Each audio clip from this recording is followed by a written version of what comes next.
A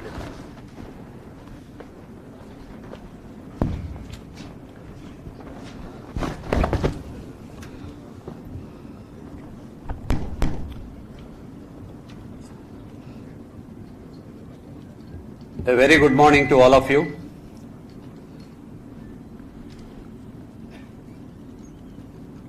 I am Narsuhulu, Director, Human Resource Development Center, University of Hyderabad.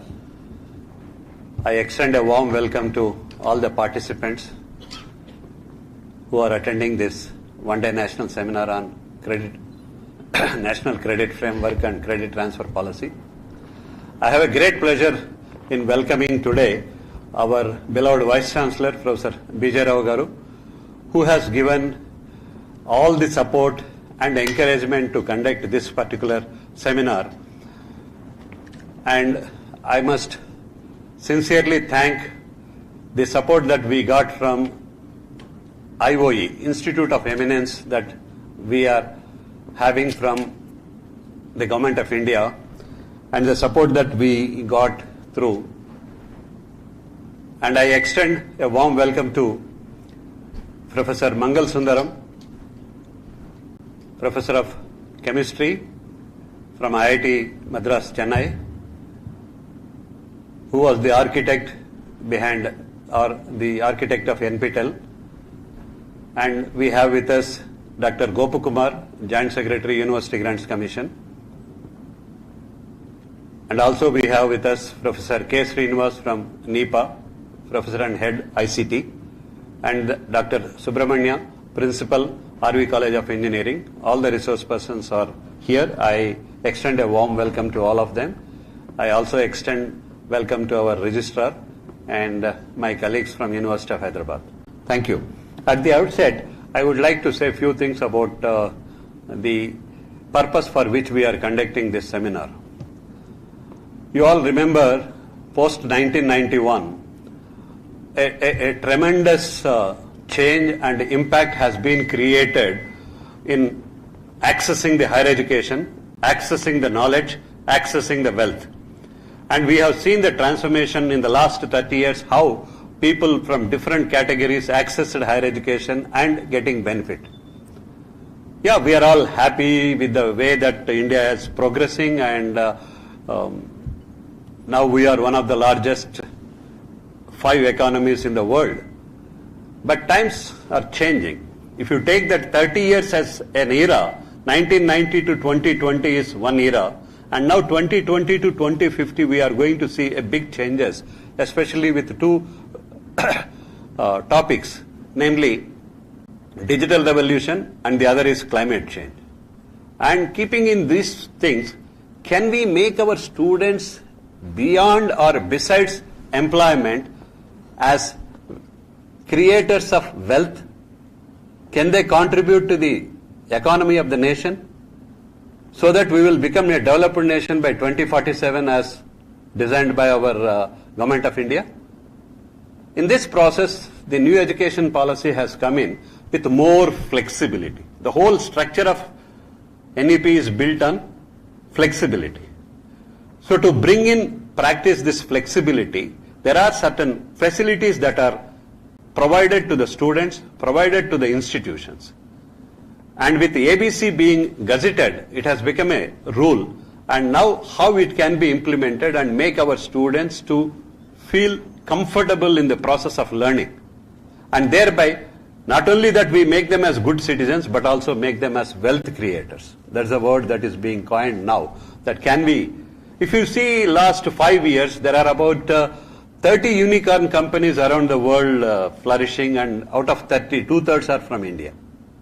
We all can feel proud. Can we see more and more in hundreds from India?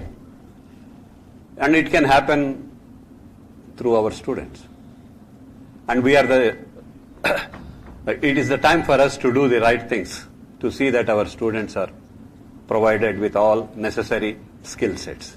In this journey, we thought that the idea that is proposed by UGC should be popularized and then make people to understand things.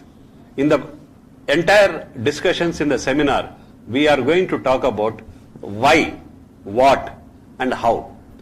Why we should talk about this topic, what is it, and how it should be implemented. I hope all the resource persons will do the justice in this direction, and you as participants can feel free to interact with them. And I request some of the participants to note down, and in the evening when we are going to have valedictory, I request some of them to come and speak their observations about the seminar. Okay? With this, I extend a warm welcome to all of you again. Now I request our Vice Chancellor, Professor B. J. Rao Garu, to address. Sir, please.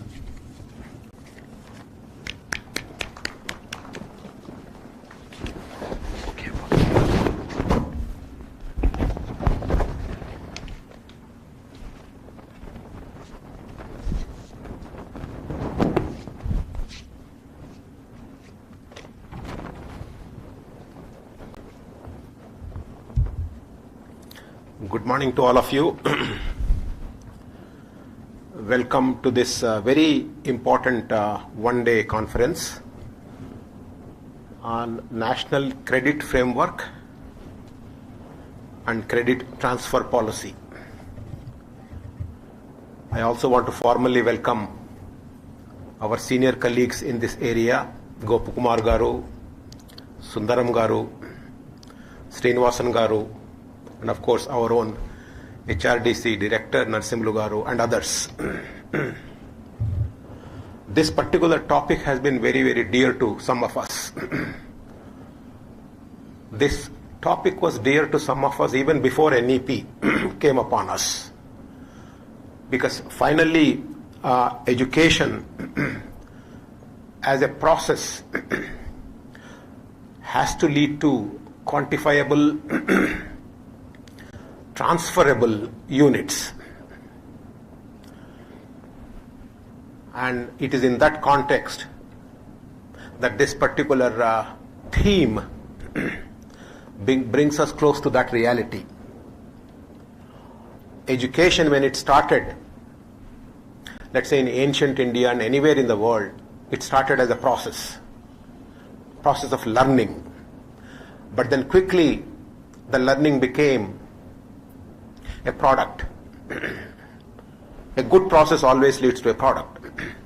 And therefore this process of good education, good learning processes gave rise to a lot of information, a lot of insights, content, and therefore products got generated. And when products get generated, they should be evaluated, quantified, and transferable. And that is what we are trying to do it.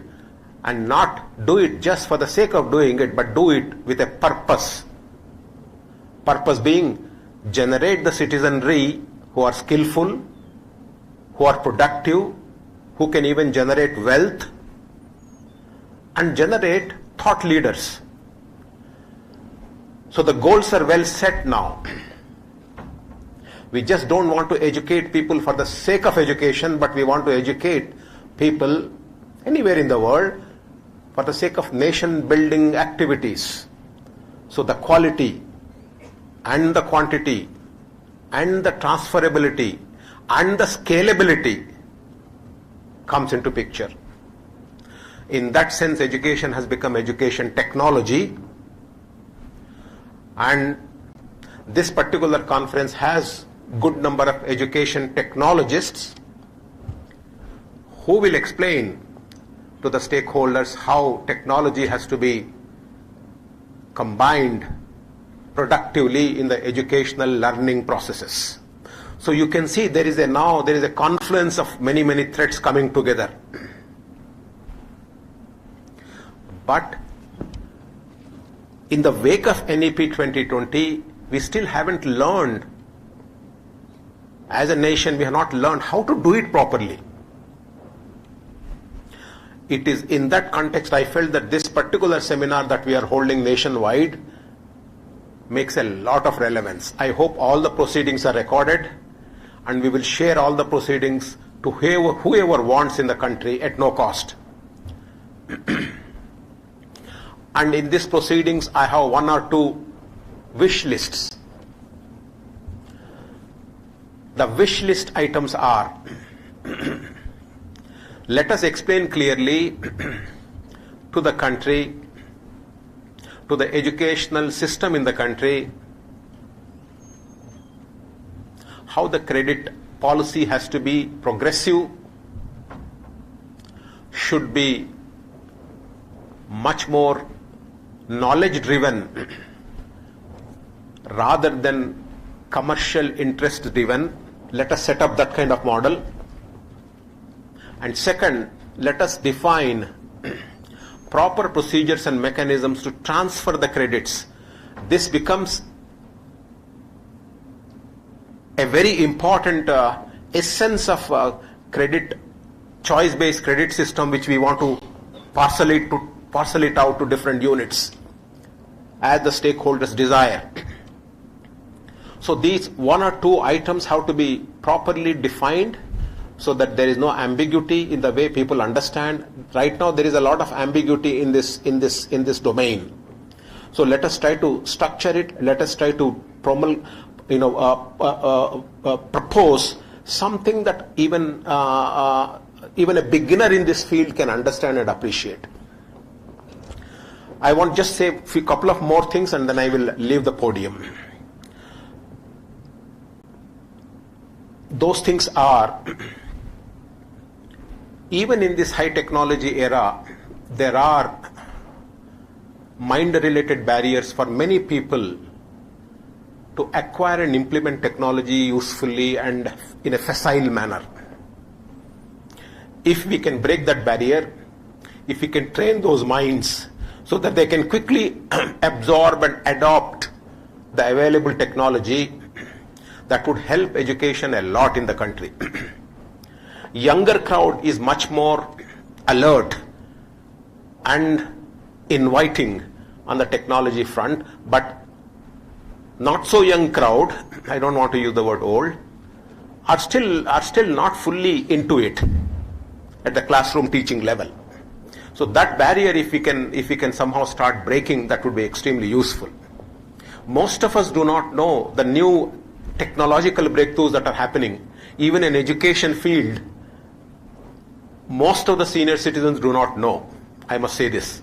They are very good teachers, but they may not have acquired the technological prowess that is available now. So if you can just bridge that, that will be extremely useful, because we have excellent, very, very committed teachers who probably don't have that nimbleness to acquire the technology and use them in the classroom. That's number one.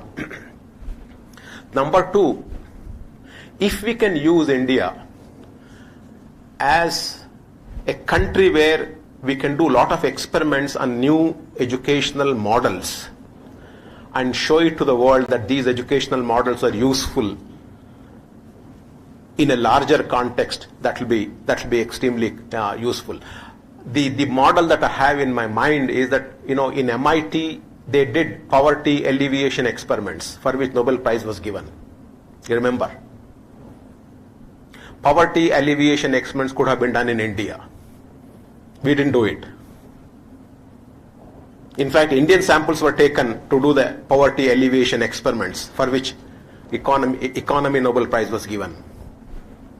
So if we are ahead in the game and do experiments in the education field which could give deep insights for future educational model, that will be extremely useful, and we must take lead in generating testable models in education technology.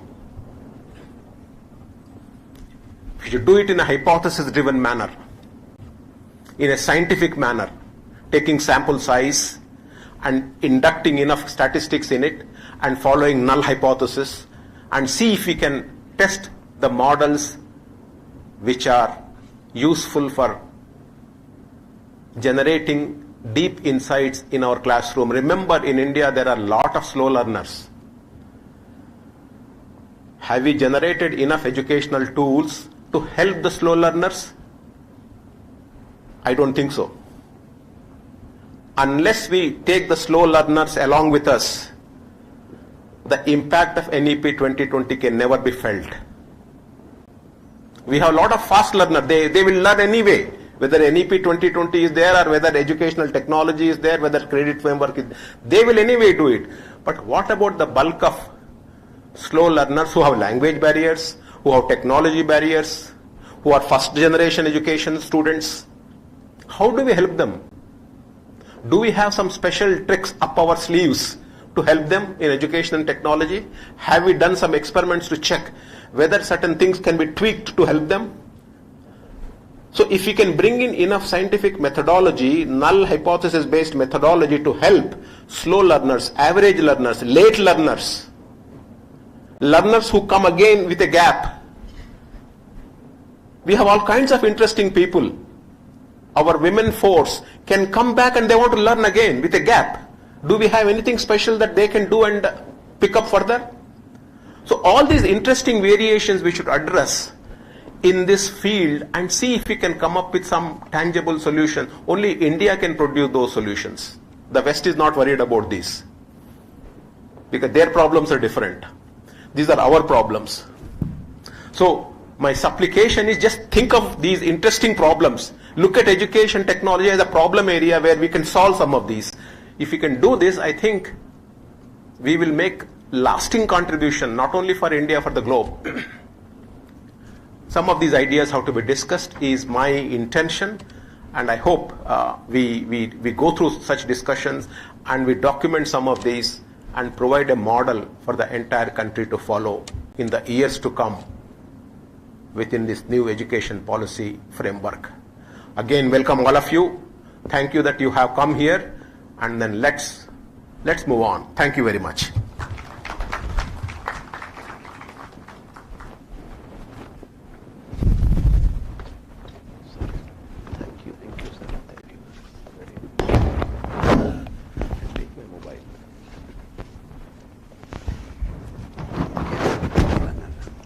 Right, sir. Thank you very much, sir. Thank you for that wonderful input. You have set the tone for the seminar, and some of the issues that you have raised, definitely the technology is going to address this problem of slow learners and average learners also. And we have done some experiments in this direction. Maybe Professor Srinivas, in his lecture, he will be addressing this particular topic. And I have now pleasure in inviting Professor Mangal Sundaram. He will be talking about this particular credit framework, why, what, and how. I must thank Professor Mangal Sundaram for accepting our invitation. For the sake of the participants, I would like to briefly report about Professor Mangal Sundaram. Yes. He is Professor Emeritus in the Department of Chemistry, IIT Madras. Can you believe that he is 70 years old? No. He is still active and he... 66. Okay. And he still go to class and take classes for the students even after his retirement. And his major interest in the area of technology enhanced learning. I do not know how many of you know about NPTEL. He was the architect and he was the man behind, and he was there for almost 12 years, 2003 to 2015, right from the inception of NPTEL to launching till 2013 when they have launched Swayam portal. So he was the architect behind that, and then he was the first coordinator of even Swayam Prabha. If you are watching DTH Swayam Prabha videos, it is all because of Sir's contribution. He is an eminent academician member of the governing board of India's leading skill council known as NASSCAM IT and IT Services. And he is also a member of Empowered National Committee on MOOCs and Swayam and assists Ministry of Education in the establishment of online certified learning processes. You name any activity that is associated with the online learning, Professor Mangal Sundaram will be there. And that was his contribution. And I welcome you, sir, for this seminar and share your thoughts. Thank you very much.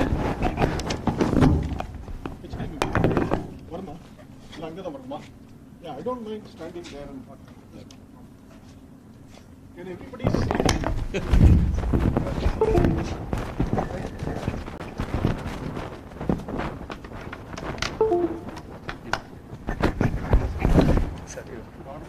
change over. Mouse over. Mouse I don't want. Yes, sir. Oh, you want? It is. Okay. No, I would operate my hand. Don't worry about it. I'll use my hand. Yes, sir. आपको उधर sir. Sir एक Yeah, give me that. Just a second.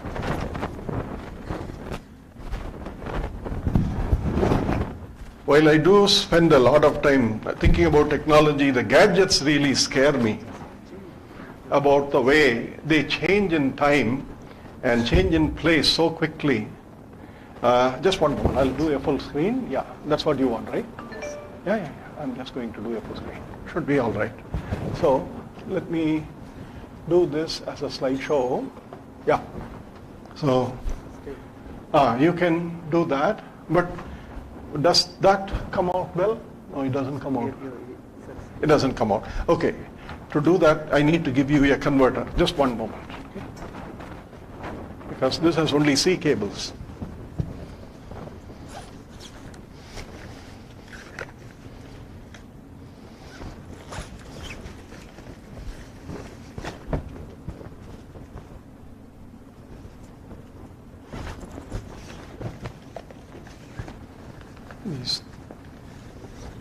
Yeah. So you need this to use the USB port, okay? There's a C cable here. You can connect to any one of the C ports, okay? So let me, first of all, thank all of you, your esteemed Vice Chancellor, keyboard setup assistant, say continue, okay? Identify your keyboard. I'll do that, just one moment, okay? Press the key. Right of the shift key, right of the shift key. Is that the one? Your keyboard. Let's skip it, don't worry about it, that's okay. Let's skip it, yeah, let's do this. I want to thank your esteemed Vice Chancellor and also Professor Narasimhalu for the invitation. Sir, how much time do I have? Because you don't give professors time. 1 hour? Okay, that's good. So about 45 minutes I will try. And if it doesn't, it's 10:25 in my watch. It's fine. Okay. So thank you all for being with us in this one-day workshop. The National Institute Ranking Framework has already taken all of you by leaps and bounds to work very hard on various things.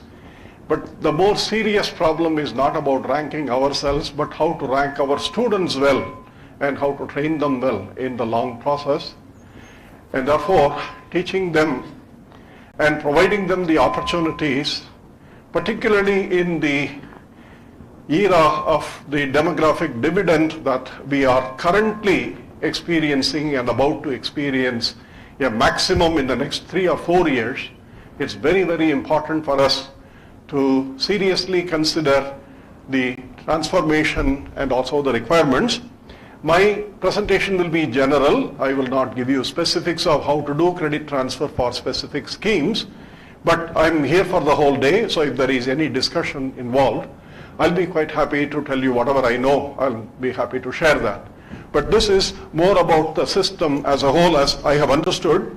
And the most important person in the beginning of my academic career that I want to make my salutations to, unfortunately he is no more, he passed away in 2012, Professor Paul Goodman from Carnegie Mellon University. And it's important to tell you that he was involved in the very first exercise of technology enhanced learning workshop that happened in 1999 in Taj Coromandel Hotel and sponsored by IIT Madras. The two very famous people, Professor R. Natarajan, who was the former chairman of AICTE, he was the director at that time. I had just joined IIT Madras 3 years before that.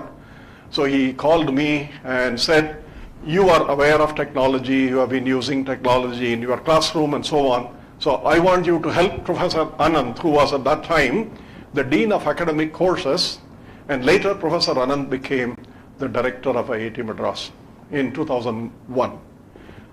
We had a long discussion and TEL happened. Then 2003, the ministry sanctioned the Technology Enhanced Learning program. But in 1999, we wrote down 4 activities. One was the creation of course contents. I ran the workshop. I was the technical coordinator for the workshop in 1999. And end result is for the IIT, there was 1 class, I lost 2 UPSs. But I gained so many other things from Carnegie Mellon and other people, so we will not worry so much about that. The 4 outcomes were talked about at the time. One was creating course contents that would help teachers in the whole engineering education sector to update themselves and also to use these contents freely without any limitation for their classrooms. So this was called the Open Educational Resource later by the UNESCO, but we already did that at that point of time. We had come up with that policy. 200 courses were identified in 5 major engineering disciplines and the basic science and management and language disciplines which are required for all the engineering students. The second discipline, second activity was digitizing all the educational content and all the publications in India using standard digital methods. Carnegie Mellon was very actively pursuing digitization. And remember, the digitization project started in 1967 in the United States. And we were talking about 1999, digitizing content. Later on, Professor Balakrishnan in IISc Bangalore was awarded the 1 billion digital content creation project as part of the similar ideas of digitizing the Indian content. Today, we have IIT Kharagpur digitizing all available information resources in the National Digital Library Initiative, including what was there earlier. The third was online teaching and learning, where teachers are no longer available in one institution, but the experts were available in the other institutions, facilitating students to register for PhD programs with one mentor in the institute and another mentor in a distance institute, and using this through the online method. And the last one is what you are today seeing, everything, all activities about SWAYAM, creating a virtual university and creating a credit content course transfer and credit transfer policy. So all these 4 things were written. We required 45 crores in 1999. Ministry said no. If it is 45 crores, it had to go to across all the ministries and cabinet resolution is required. But MHRD at the time had a limit that the secretary and the minister can sanction 15 crores, which is the maximum for which they didn't have to go elsewhere. They said, therefore, remove everything, concentrate on course content creation. So NPTEL became the reality. So these 2 people, plus Professor Paul Goodman, who continued to advise me, I visited him in Carnegie Mellon many times, and there is a very famous book that all of you as teachers should somehow have a look into. It is called Organizational Learning Contracts, written by Professor Paul Goodman just before he died. I'll talk more about it in the later day, during the latter day. Okay? Now, the other 2 people whom I want to thank are Professor Srivatsan, former professor of electrical engineering and retired from IIT Kanpur, and Professor Anup Ray, who is my mentor in understanding pedagogies and pedagogical process as well as the technologies of technology enhanced learning. Okay? So these are my institutional affiliations and thanks notes. It's important to thank all the people who have helped me. Okay, the talk is on 3 simple items. The problem statement. Problem statement is philosophical, but please remember there are points in between each one of them. And then what are the current models that India is offering, and the learning process, namely how and why we need to do the credit transfer, but in general terms. And I will summarize it with 2 slides. Okay? The problem statement. Let us start with a very nice, beautiful article by Professor David McKay many years ago on the internet. I saw this. And ever since I read that article, it is in my mind for all the teaching learning required. Imagine a university called Cambridge and Warwick, if you want to say that, between, okay? Cambridge University, where all students arrive with straight A grades, like University of Hyderabad, undergraduate students. They are successful, enthusiastic, and curious. By the time they leave, only 1/3 still receive straight A's. The other 2/3 get lower grades, do not enjoy their studies, and are not so fun to teach. Okay? Beautiful article. It's 5 pages. I think everyone should read this. Is Cambridge University a success? Cambridge could point to its excellent teaching assessment scores and argue that it's adding value. Students emerge knowing more. Future employers love the university's policy of assigning grades. Employment is, assessors did not have to do the assessment. The university gives grades, they'll take those boys right away, and girls right away. The university ranks its students, saving companies the bother of assessing job applicants themselves. Okay? But should a university be a sorting service? Okay? Language is powerful in that article. Isn't something wrong with an institution that takes in mainly A quality input and turns out less than half A quality output? This is the fundamental policy that we have to keep in mind for credit assessment and credit enhancement and knowledge transfer and all these. This is statement number 1. Second statement. If a university fails to turn out as much A quality enthusiasts as come in, is it in fact a place of intellectual destruction, throwing away the potential of the majority of the students? What are the roots of the destruction? This is something that all of you have to think in mind. Okay? Now, second question. The second problem statement all of you have heard many times in credit transfer, credit policies, and credit assessment using external resources is outcome-based education, OBE, outcome-based learning. It's called OBL process. Like the ODL, which is the open distance learning process in the open universities. Design and deliver a course with specific outcomes, whatever that the student is expected to get at the end. Or design and deliver a program which consists of many courses. So there also you design, and so that at the end of this program, 3-year BSc degree program, my chemistry students will be able to do this, etc. And we assess them and we certify them. And they agree to be part of it when they join the university, that they want to be certified on these things. Okay? And the program therefore then becomes a student-centric program. It is not a teacher-centric program. So our problem is, how do we design that? And also, how do we monitor the students for assessing the extent of match between what we say they should have, what they actually have? What is the gap between them, and how do we fill up the gap? So this is problem statement 2. Third, industry ready, employable, industry employable. Everybody cribs around universities are not helping very much. Please, as long as you are doing your job very thoroughly, systematically, and are following your heart in teaching the students the best of what you know, ignore the industry. Okay? Ignore. But if you are not doing any of that, take serious cognizance of the industry's requirement, at least work towards that. Okay? So the industry-ready employment, design and deliver a course with specific outcomes suited to the employment. See, how you define your credit system, how you define your outcome, are all dependent on what you want the outcomes to lead to. And skills are essential components. Today, IT skills, without IT skills, no ministry can function. No ministry. Okay? Whether it's a ministry of, you think the archaeology, the technology to understand archaeology in Neanderthal man, okay? Technology is so heavy, therefore it is important to have skills, IT skills for even commerce, science, and archaeology. Students are movie industries everywhere. Technology is the maximum in the movie industry.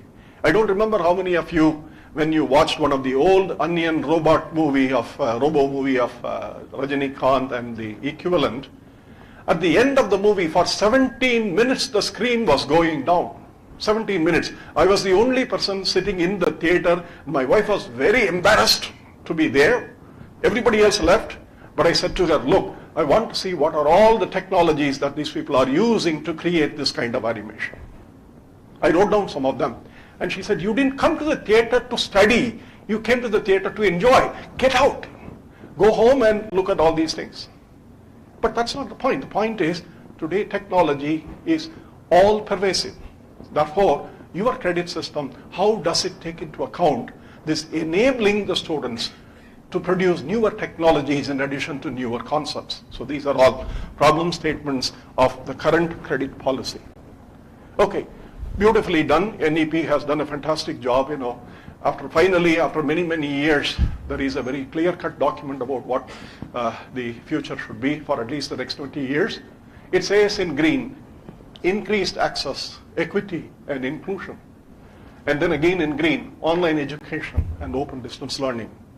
These two are emphasized by. Therefore, in your credit policy, credit system, any university wants to manage, these things are important.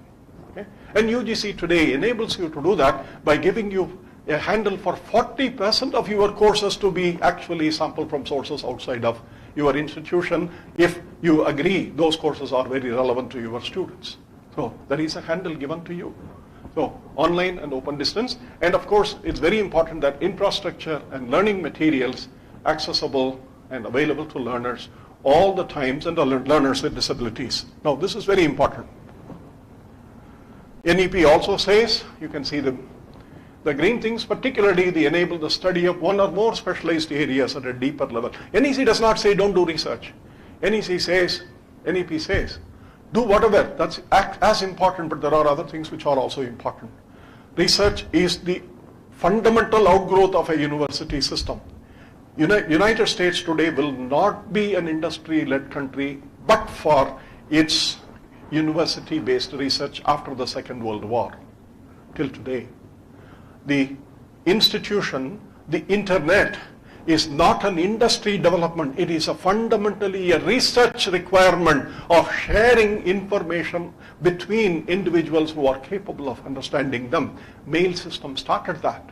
And then after the mails came the internet. Internet was not meant to be used the way that commercially it is being done. But that's an outgrowth.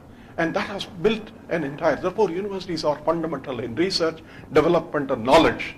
Please let us not forsake that. If anybody comes and says, you teach what we want you to teach, you tell them that we will also do that, but we will continue to do what we do.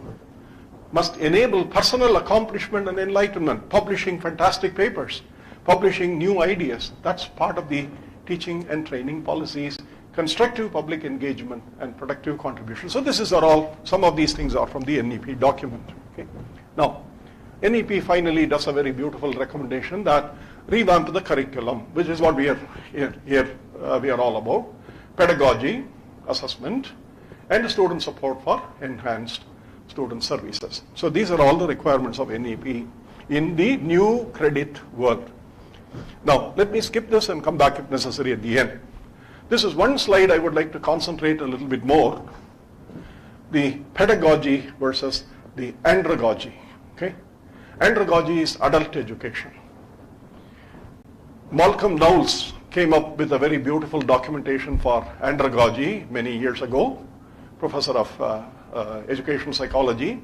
And pedagogy, of course, all of you know, Benjamin Bloom and many others came up with a very beautiful document on how to systematize the outcome-based education using pedagogical techniques. We will see some of these things as the methods of how we implement the credit system. We'll see that later.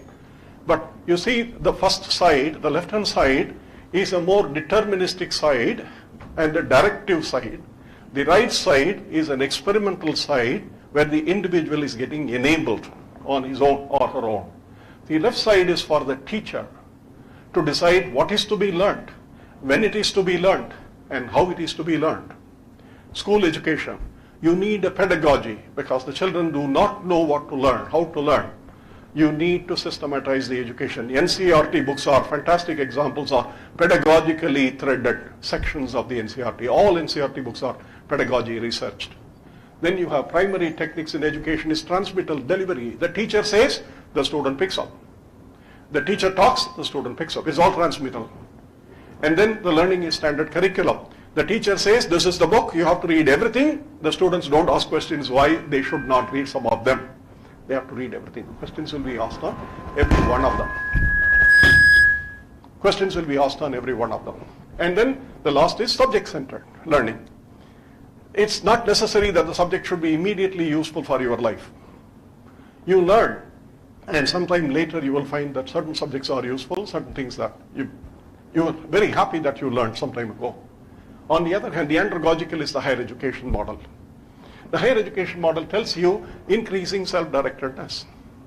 Tell the students to find the directions and help them to find and settle down in the direction. Don't give them everything in that direction. Tell them to go search. Enable them. And enable them to do experiences, that is experience to learning, laboratory experiments, tell them, hands-on discussions, problem-solving cases. In credit transfer, all these issues are important. Okay?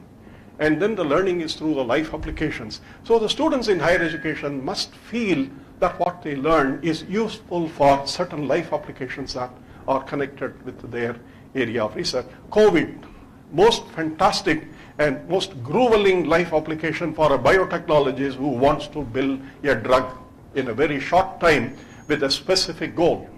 Life applications, okay? And then competency based. If you are competent to be a mechanical engineer, don't go settle down to be a management fellow. Be a mechanical engineer. But if you are competent to be a manager, stay as a manager. Don't middle around with engineering tools and technologies. Competency is very important. Okay? Drive yourself towards the competencies. I think the university model, the entire credit model, teaching learning model, is essentially where we pitch ourselves in this particular table on the left side or on the right side, or a superposition of the left and right side. These two are two major learning aspects that have come out in the last 100 years. Okay?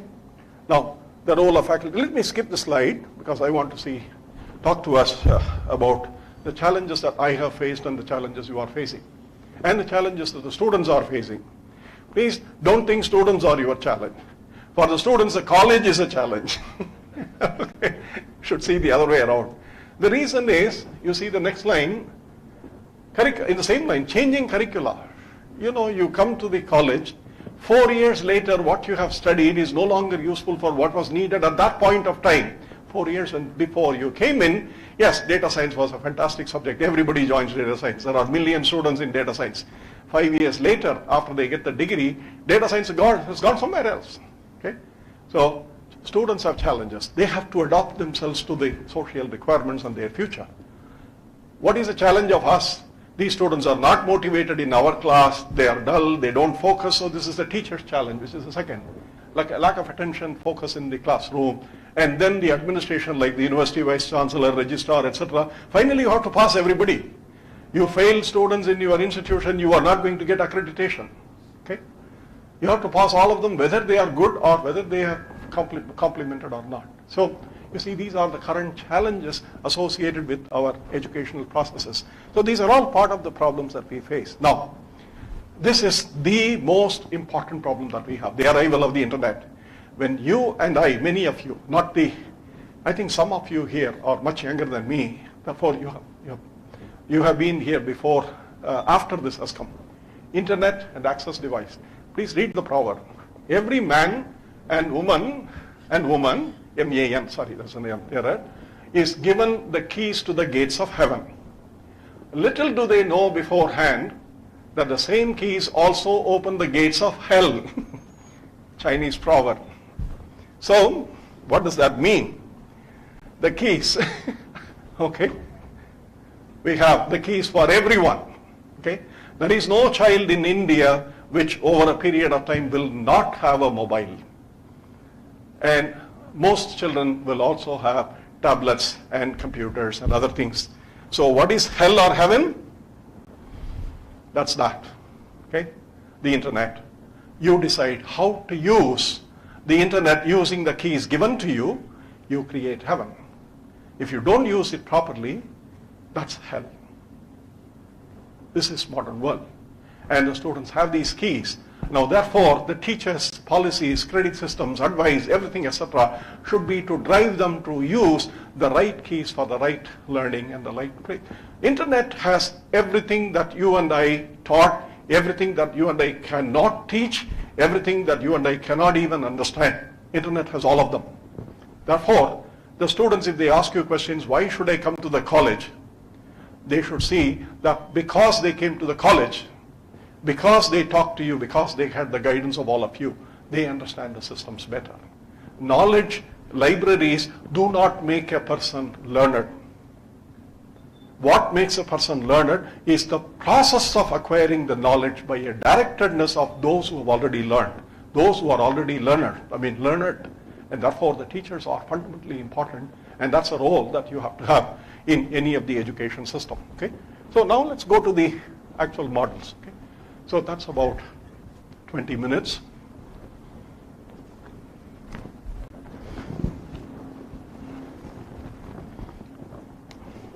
Sorry, just one more.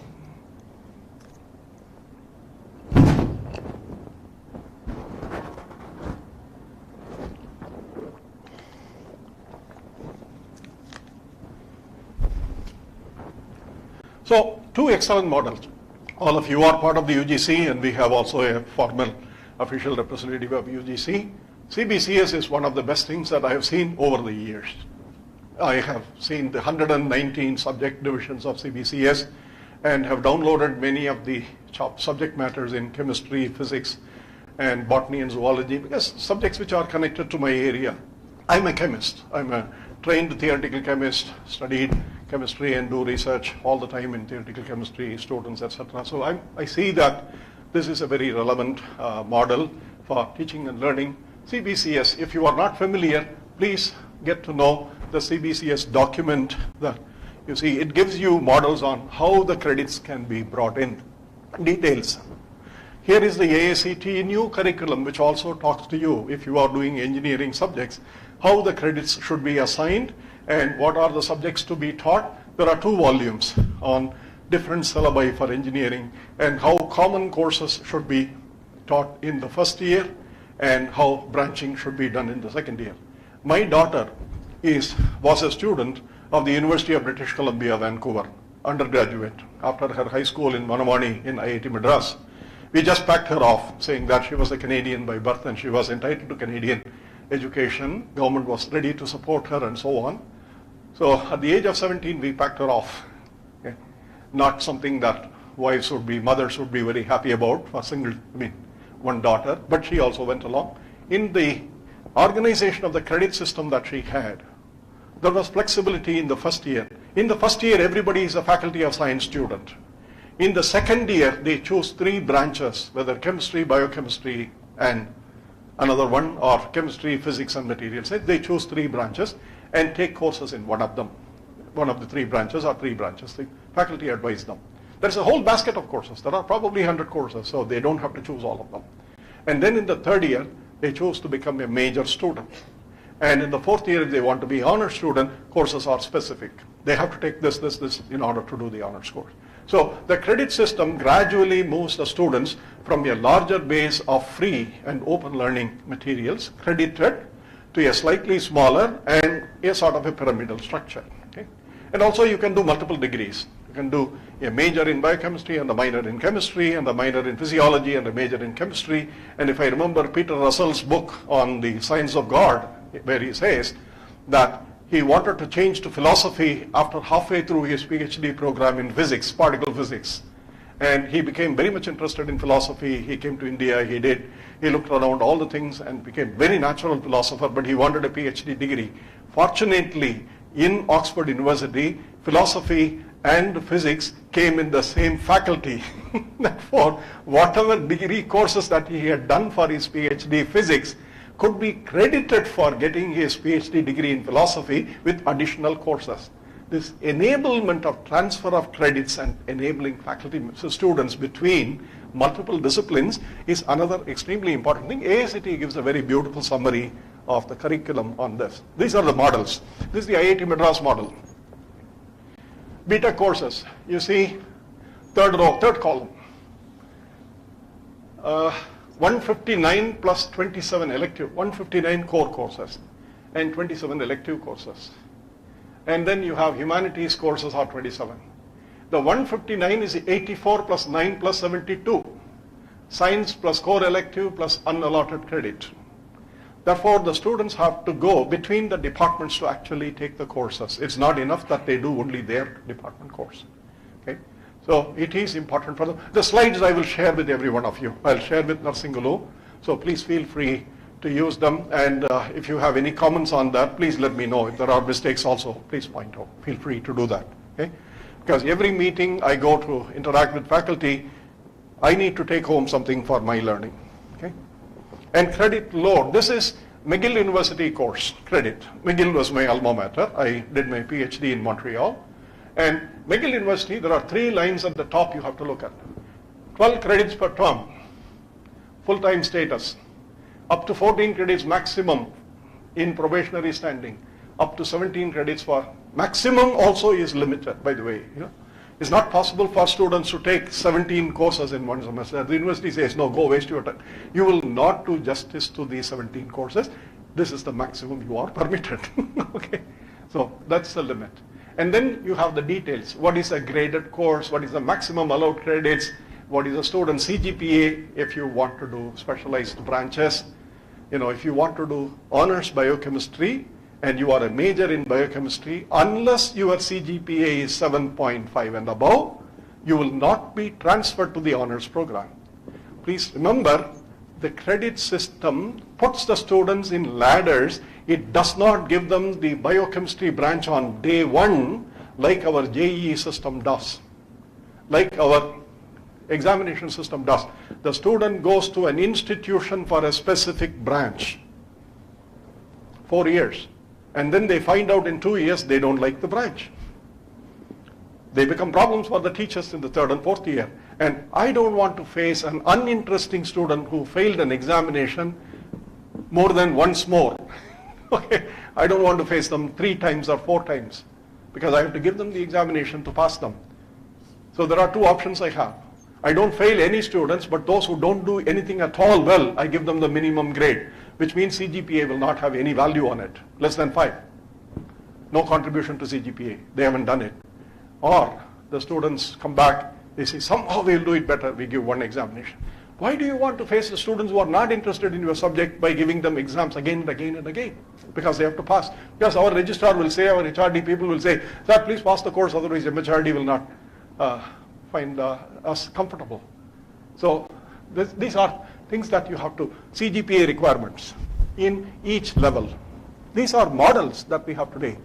And the curriculum on skills engineering, AICTE has a model where it says elective courses on skills in some of these topics, these 9 topics, and these are out of the 11 topics listed by NASSCOM and the Ministry of Information Technology. I'm co-chair of the committee which is looking at the Future Skills Learning Program, and there is a project which is being sanctioned to CDAC and I believe 7 other institutions under MIT. So these are topics. AICTE suggests that colleges can put the students to take credits in these areas and put them as part of their academic credits for the certification and the final degree certificate that they will get. Okay. Now, SWAYAM, you have seen all of you. All of you are familiar with SWAYAM. If not, please become familiar because SWAYAM is going to be your household name. Your students will come back to you and say, I want to do this credit. And your vice chancellor will come and tell you, I hope he doesn't, but he'll come and tell you, your department is not having any SWAYAM credit, I'm getting a problem from this. 10%, 20% credit, there are limits on that. SWAYAM is the platform. By the way, what is SWAYAM? Any of you know? What does SWAYAM stand for? You know. You know, you are part of it, right? Study web actives by young and aspiring minds. You know, the word SWAYAM was told before somebody actually expanded it. The expansion was provided by Professor Deepak Phatak in IIT Bombay. But the word SWAYAM was given to him as the name for this project. Now, he said, find an acronym expand this acronym. So he sat down and thought about all these things and finally put all the English words together and came up with this name. Study web actives by young and aspiring minds. Okay, but it's an important part. It's a national portal. Okay, it's a national portal for online certification and online credits.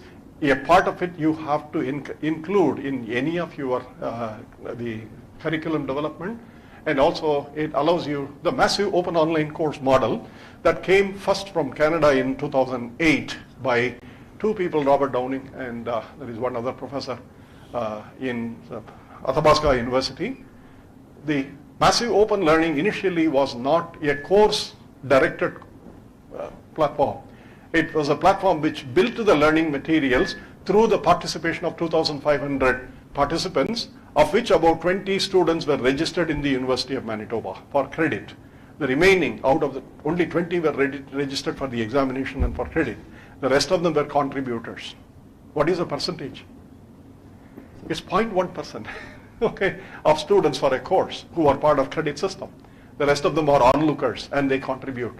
But later on, it was changed in 2011 by the Stanford University professor in the AI course into a structured instructional process. And today we have thousands and thousands of MOOCs. And we have credit certification and proctored certification. In India, proctored certification was introduced by us in NPTEL because we didn't want the students to write the examination sitting at home, watching their computers or watching their mobile and other books while they look like they are watching their computers. We don't want to do any of that. So we said proctored examination was important.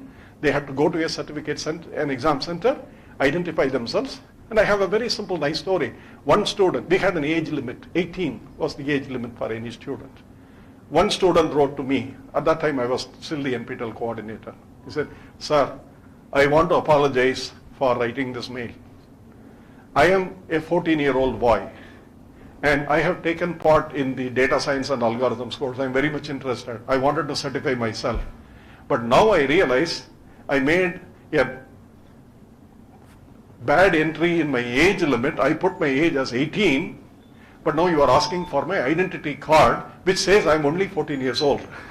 Okay, because identity card is based on this date of birth school certificate. Therefore, will I be permitted to write the examination? Will you kindly allow me? I wrote a mail back to him. I mean, people ask me, many of them said, no, he already lied, he should not be. You should tell him until 18, you go study your high school. I said, no, I don't believe in that. He told a lie, and he's still a minor. You can say it's all right, but you have to tell him that he told a lie, and tell him not to do this again. If he needs an exception, he should ask for it in the beginning, not in the end. Towards the end of the process, he should not ask for exception. You should ask for exception in the beginning. So I wrote a mail to him saying that what you did was bad. However, as the coordinator of this project, I'm happy to allow you to write an examination if you can qualify. I don't have a problem. And the NPTEL committee with which I was requesting them, they said, okay, Magan, you can do that. Let him certify. The boy got the A or B grade, whatever it is, and he was very happy. So allow everybody credit transfer, credit certification, allow anyone and everyone to learn, while at the same time give credits in your university to those who are part of your university. Okay? SWAYAM also gives you training for faculty development programs. Many of the NPTEL courses are FDA courses, and now SWAYAM courses from the UGC are also becoming FDA courses. And higher education and higher secondary school certification is also part of the curriculum, because the National Institute of Open Schooling is also joined to the SWAYAM platform. And 11th standard and the 10th standard certification, 12th standard certifications are also possible. And then you have teacher training and higher and secondary education, school certificates. These are all allowed. For the future, we need skills and training leading to special certificates and diplomas. They can also be part of your regular curriculum, but a certain weightage is given. Certificates of merit and recognition of domain expertise. You know, if a student does in a particular domain a certain number of online courses, and they are connected to each other in the pedagogical thread of learning, then you give them, he's an expert in this area, or she's an expert in this area. These are called the microcredits. Coursera, I'm sure you are familiar with. The edX you are familiar with. In NPTEL, we get it as a domain certification. And then you have multiple language offerings. Today, it is important for students to learn, if they wish to, in their language, all the subjects which are probably available only in English. Therefore, it is our responsibility as local language experts to translate some of these things. Those of you who are experts in Telugu, please join the translation team. those who are experts in Tamil. I mean, I'm joining the Tamil experts team. I mean, I can read, speak, and write in Tamil. I don't have a problem. I did my schooling in Tamil. So the point is, multiple language learning. These are all part of the way we allow students to credit themselves. Anyway, all of you are familiar with the 3 projects, NPTEL, NME, ICT. There are 3 projects. I'll leave this slide with you for you to look at in more detail. Okay? Okay, now the question is, now we have talked about the problems, we have talked about the models, and now we will talk about how we can do this. And that is also known. Teaching is an age-old art, okay? 2,500-year-old art. And in India, we talk about Ekalavya, who was the first distance education student recorded in history. Okay?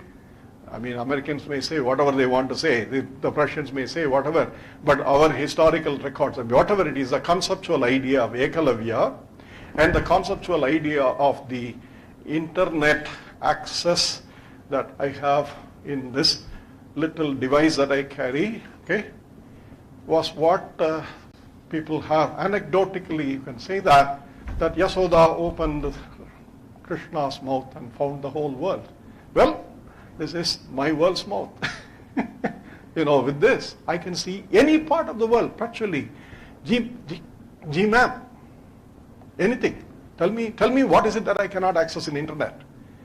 If I am smart enough, I can access in internet what you cannot access using dark web, using all the, I mean, anything that is possible today is possible on the internet. Therefore, what we have to do as academics, what is our role? What are the standards that we have to follow? And how do we assess and how do we certify online? And as administrators, what are our roles? Okay? This is one example of an online course that many of us can contribute. This is one of the ways by which we can do credit transfer. You see, this is a standard SWAYAM open online courses. There are 6 hexagons. You can see the discussion forums, and the content is right in the middle, the blue forum, content creation, videos, lectures, and so on. And then you have assignments, hangouts, and all these things. I run one MOOCs course every semester or every second semester, the Chemistry 1 and Chemistry 2. There are usually 700 or 800 students who are registered, and about 300 students will do the first assignment. By the time they do the 4th assignment, it will be about 40 of them. Rest of them, I don't know what they do, but they are there. Okay? And those who will write the examination will be about 60 or 70 out of the 600. And then out of the 60 or 70, I find about 5 students absolutely brilliant. I send them letters at the end of the course. You have done extremely well. If you want to visit IIT Madras, please feel free. Let me know and we can enable your visit, even if it is financially to be supported. We'll be very happy to have you here. The NPTEL is doing that. So this is the online model's advantage. You train million students. It's like the cricket stadium, you know, right now Australia-India match. 10,000 people will be watching, but only about 50 to 100 people will be following ball by ball the quality of the pitch and the quality of the bowling and the techniques, etc. That's only still another 100 or 200. The rest of us go there to enjoy the atmosphere. We enjoy the ground. We go to college to feel that we are in an educational institution, but you have to learn. So you can see that MOOCs is a very large platform for you to simultaneously reach out to lots and lots of people. These are access to OER. Now we have 100 million users in the MOOCs. And you see this Swayam Prabha, which is a television program that started in 2016. And now we have 34 channels. I think the next slide has the details, probably. Yeah, 34 channels now we have, and it's going to be 60 channels soon. We have 10, 11 channels for CEC. NPTEL has about 6 channels. IIT Professor Assisted Learning, PAL, which is the lecture materials for the JEE aspiring students, JEE main aspiring students. Lectures are based on the NCERT. There are 600 plus lectures on biology, physics, mathematics, and chemistry, 4 subjects. And these lectures are free. They can be downloaded. They can be used by any of your students, any of your college, high school. They're all there. And then the Indira Gandhi National Open University and other open universities together So there are about 34 channels right now. The number is to be updated. And the Swayamprabha also provide, you can take certain Swayamprabha courses, video lecture courses, and then build an examination and a credit system around it if it fits your curriculum and the syllabus. And you see that it is 8 hours a day, repeated 2 times. Therefore, you see that the students can read them when they are home or when they are in the office or when they are elsewhere. And it's available on the mobile, Reliance Jio, the My Jio TV. If you download the Jio TV app on any mobile, not Reliance, it's an app now, you can see all the 34 MHRD channels coming live. That is, as it is being transmitted, you see the same lessons on these channels. Okay? So this is another way by which we can create, without having to recreate course contents, we can use some of them. And the website for you is the swayamprabha.gov.in. Okay? This is the formal website launched in 2017 by the then President Sri Pranab Mukherjee. Okay? The learning process. Now, this is the last part of the talk. This is something that I'm sure you have heard, but I'm going to reiterate it because the methods of learning and the methods of understanding do not change with time. We still do not understand how somebody understands things. We do not know the mechanism of intelligence, but we do this by repetition. Usually, the most beautiful anecdote on repetition, the way we teach the same course several times, was given by Professor Anant in one of the NPTEL talks. Of course, he does it in every talk. And every talk I also attend. Professor Anant was my chair for the NPTEL coordinator. He was the founder. NPTEL, I was one of the, what you call coordinators, but he was the man behind the whole of NPTEL in India. So the joke goes like this, that he went as a graduate student to a parisher, to a church, to listen to the sermon given by the priest. And then at the end of the sermon, everybody left. He went to the priest and told him, Father, you gave a very nice 1 hour congregation. You said everything, but you said everything 7 times. So the father was a little bit worried. He says, well, how do you know? He said, well, I'm a graduate student. I mean, I either take notes or I give lectures. I saw these are the things. You said only these ideas, but you repeated 7 times. Then the father says, gee, that's very nice, because in the school of parishers where I get training, my trainers tell me only 1/7 of the congregation will be listening to you at any time. Okay. Not here. Everybody is listening. Okay. I don't have any problem with that. Everybody is listening all the time. What is important is repetition. And also, repetition is not who is repeating. Repetition is on what is being repeated. The message transcends the messenger. Please understand. And therefore, the message is important. Therefore, your expertise and your erudition in teaching and learning is the most fundamental requirement, and everything else can be built around it. That's the whole essence of our learning process. We do this, of course, in the standard learning management systems. Many of you would be using Moodle or any other learning management system. Put your lecture material and then the students will access them. So you can organize them according to the way you want to organize the credits. And a simple knowledge, I'm sure many of you know, a simple knowledge about a credit is 1 credit is technically considered to be a 3-hour learning process, okay, in the older system.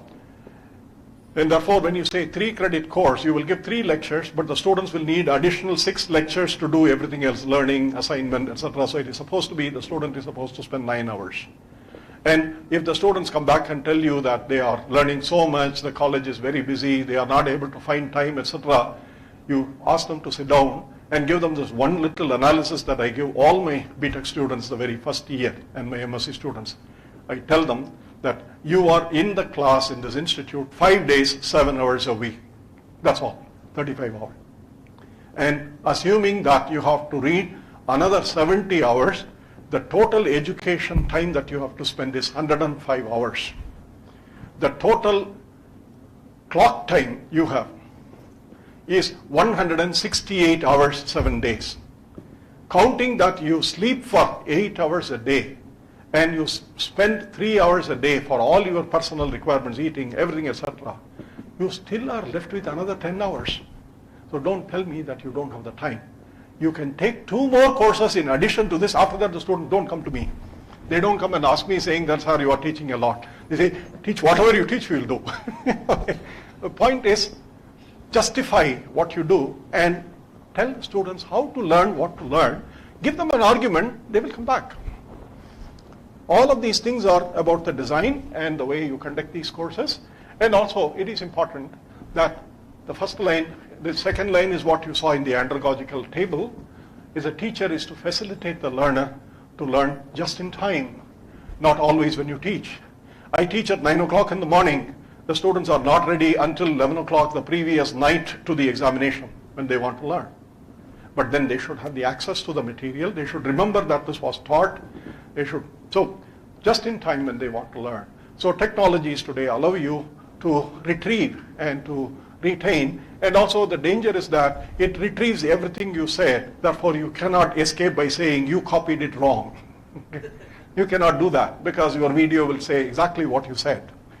So understand your learning and teaching methods. Your teaching methods, as I see it, is to tell the students how to learn better rather than how much to learn. Okay? And the assessment is an important component, but that's not the only deterministic component. Please remember, people who have failed in the examinations or those who have nearly failed in the examinations later went on to win the Nobel Prizes in the same area. Heisenberg was a very famous example. Heisenberg nearly failed his PhD thesis. Arnold Sommerfeld protected him in passing Heisenberg from the PhD. The problem was the experimental physicist said he's no good for physics.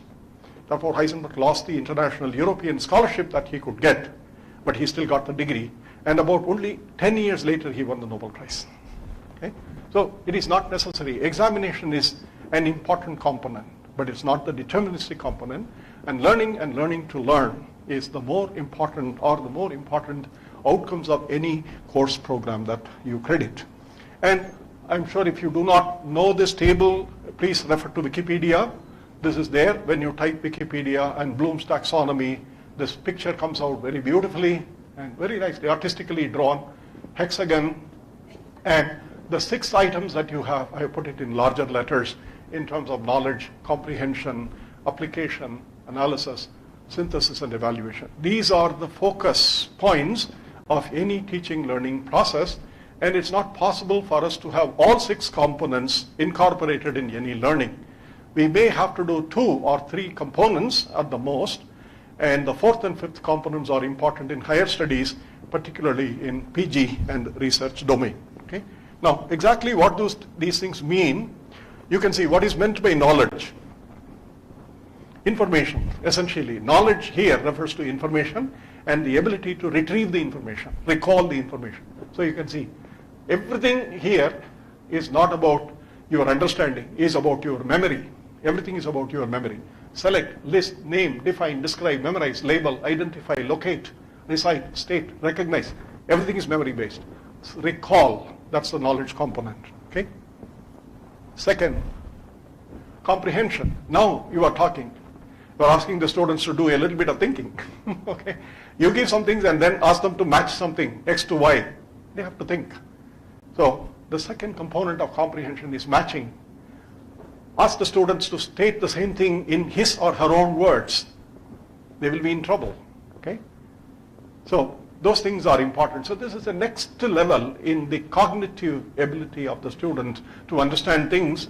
This is the next level. Paraphrase, rewrite, give examples, express, illustrates, explain, defend, distinguish, summarize, interrelate, interpret, extend. Okay, if you think that these are new, no, these are not.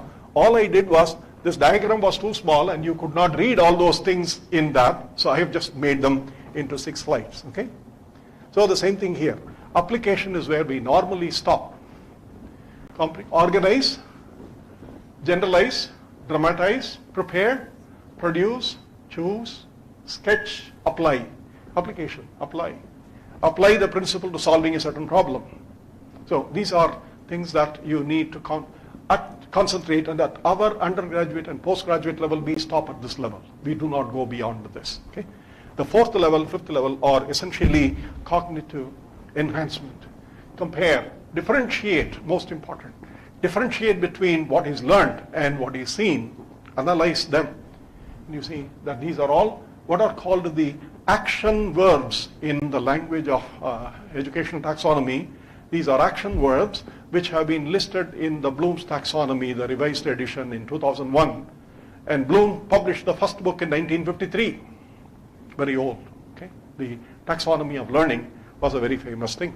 Okay? And fourth is synthesis, is where now the innovative component of the individuals come. You start original ideas, you start hypothesizing, you start developing your own based on what you learned, you design things based on what you have learned, and these now require your mental input. They no longer are based on what you have just learned. Now, your cognitive ability is important for doing all these activities. And the evaluation, let me go to the last one. Yeah, last one is the evaluation. This is where everything now formally summarizes to development, Nobel Prizes, discoveries, and industrial products, COVID medicine, if you want, related, very recent one, the vaccines for COVID. The vaccine for COVID does not work like a vaccine for tuberculosis and other things that we had earlier, because in those days they used to actually put those viruses into the body in small doses and see that the body reacts to it, and then the white cells remember, and the system remembers that when this kind of cells come in, I should generate these antibodies. That was the old concept of vaccine. Antibodies were enabled to be created in the body with the actual diluted version of the virus or the bacteria. COVID vaccine is a very different phenomenon. It's not related to that. If anybody knew that you got one of those COVID viruses in and you put it into your body, they will sue you for $1 billion. Okay? That's not what is done. So today we have knowledge creation. All these things follow the last domain, what is called the evaluation domain. Okay? Now, assessment types, this is just a recommendation. I don't say everybody should follow it. You follow the class sizes, and if it's a large class, more than 50 students, taxonomy level 1 and 2 is sufficient, because you are not in a position to individually evaluate them. So this is basically a lower level, first level course, where you want the students to understand, like the high school students remembering all the facts, and then coming in, Tamil school, when I was studying in Tamil school, there will be students who will come and say all the 1,330, 1,330 Tirukkurals, they will recite. If I ask them for the meaning of any one of them, they say, ask the teacher. Okay, that's not the learning process. But the point is, so large classes, usually for an introductory subject, 1 level, 2 level taxonomy is sufficient. Medium-sized classes that you have, your BSc or your BTech or MSc classes, you can go up to level 3 or even 4. By the time you go to research methodology, it is important to start at level 4, not end at level 4. Because they are supposed to have taken care of the facts themselves. You don't have to verify that they know the facts or not.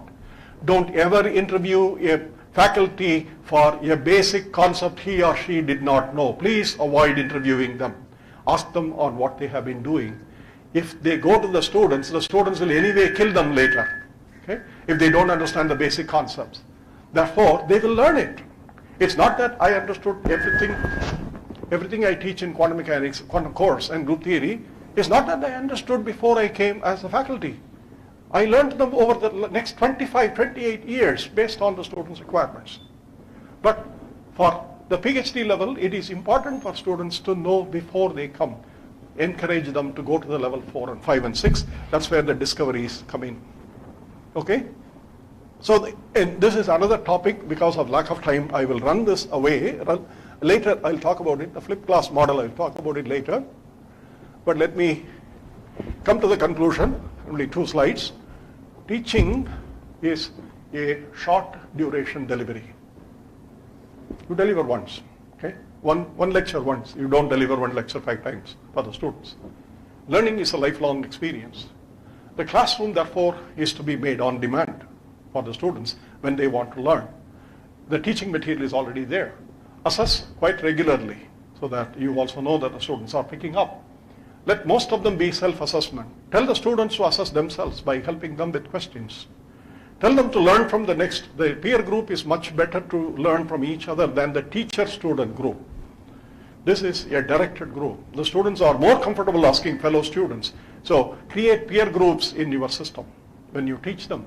And summative assessments may be a fraction towards the end of the course, 40% or 50%, 30%, whatever. Okay? And now this is the last but one slide. Our universities are so engrossed today. How many of you have seen this quote? I'm happy. No, nobody has seen it. Therefore, the next slide is important. Our universities are so engrossed today with the task of conducting the examinations and with innumerable meetings of boards and faculties, courts and councils, senates and syndicates, that they have no time to perform the highest function of a university, which is to stimulate intellectual activity and advance knowledge. Okay? Does it sound familiar to many of you? Quite long ago, Sir C.V. Raman said this in 1927 when he gave the BHU convocation address. Okay. Anyway, that's a negative note. So what is the positive note of this lecture? Aurobindo, that's a positive note. There are three principles of education that any credit system, any education system will have to pay attention to. This was done before Bloom's taxonomy and Malcolm Knowles' papers all came. First one, nothing can be taught. So simple. Okay? The teacher is a facilitator. The teacher is a helper. The teacher is an enabler. It is the students who have to learn. The second principle, the mind has to be consulted in its own growth. Let the students practice the profession of their interest, not practice a profession in which they don't have interest because they have to do something else. Originality doesn't come in. Enable the students to practice what they have to. The mind has to grow in its own growth, which means what you are liking. And the third is the most important today, to work from the near to the far, from that which is my 11th standard student or 10th standard students to that which shall be maybe a Nobel laureate, maybe a philosopher, maybe somebody who will change the whole world. That's the principle of any learning system, any credit management system, any credit creation system, and any knowledge accumulation system. To that which shall be the future is defined. When the two Google founders were sitting in the classroom of this Indian professor, I leave the names out, okay? They were only interested in one search algorithm which will do search much more comfortably and much more directly than the Yahoo and other search algorithms which were there. This is 1996. Okay? And these two students, PhD students in Stanford University, sat with this professor and they devised a new algorithm and founded a company which was supposed to be a Google company, G-O-O-G-O-L company, but by an accidental typographic error it became a Google company. Okay. Google is a number in mathematics which is 10 raised to 100. That's a number. That's the definition of Google. And that number, to tell you, internet will have billions and billions and billions of things to search, and therefore they will come up with an algorithm that can handle as big as 10 raised to 100. In Tamil and in Sanskrit, of course, we have similar things. Muppattu Mukkodi Devargal. Some of you follow Tamil. Muppattu Mukkodi Devargal is not 33 crore Devas. It is 10 raised to 33, 10 raised to 33. It is like 10 raised to an Avogadro number, if you know what an Avogadro number means. 10 to the 23. Numbers which cannot be imagined. That was the idea, to work from that which is today to that which shall be. 25 years ago, internet was not there. Now we are stuck with it. So now this is that which is, and we have to see what that which will be another 25 years from now. I'm sure all of you will help the students in that, and I want to thank you all very much for listening to me. Okay? I'll be very happy to interact with you. I'm here for the rest of the day, so please feel free at any point of time to ask questions. Yeah. Questions or any comment? Please. please feel free. Yeah, please.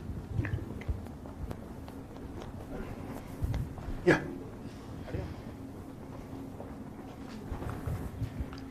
Good morning, sir. It's my honor. I'm very privileged to listen to your lecture, Yeah. sir. No, I held you. Thank you. I'm okay. Oh, mobile, yeah? Yeah. Yeah. Oh, idla. Yeah. No, I'll give you the mobile later. Mobile is here. Yeah, just one moment. Yeah, thank you. Yeah. So, it's my privilege and honor to come here and to see and watch your very valuable words. I'm Dr. P.V. Radhika, sir, from Andhra Pradesh. Actually, I'm a psychologist also, sir. So in the last slide you taught that. So what is in the mind of the student, they should follow that. No, you have to enable it. What it means is that facilitate what the student has a talent on. There, the point here is we are finding some cases where students are not able to decide which course. I mean, I'm talking about the graduate level students where they have to go further for PG, like what stream they have to go for, and they are in a messy situation. One point, and second point is the domestic problems and the intermittent interference of the parents, their difficulties, and all these things play a very dominant role in deciding the future career of the students. But the student is a very intelligent one.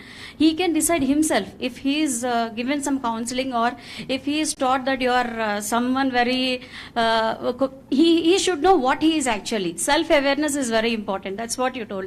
So that awareness is lacking in today's students. So for that purpose, we have to do, I mean, the education system have to do something. And can you advise any other measures to for lecturers? This is what you are addressing is not just an educational problem, but it's also a social problem. Yes. The very mild and jovial answer is that if you don't like what you if you don't do what you like, if you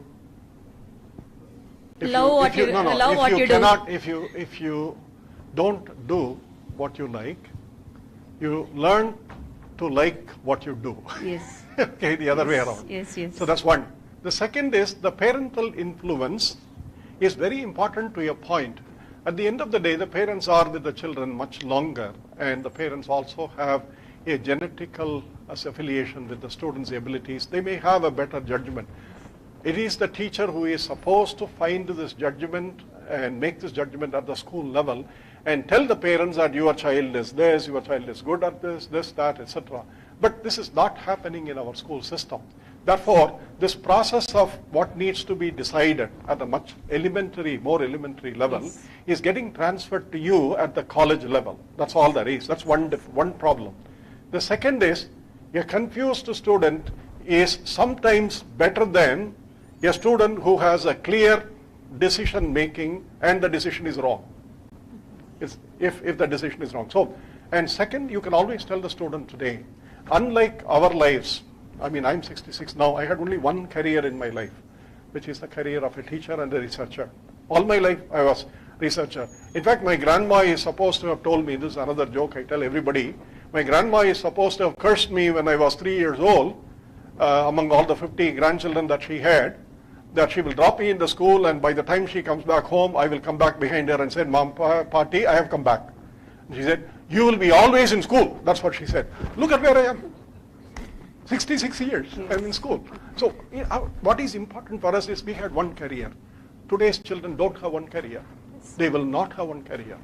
Therefore, mistakes can be made without knowing that they are mistakes. If you know that it's a mistake, don't make it. But take a chance. Today's network, today's system, educational system, today's what is available on the world is flat, allows everyone to flourish the way he or she wants if they are determined.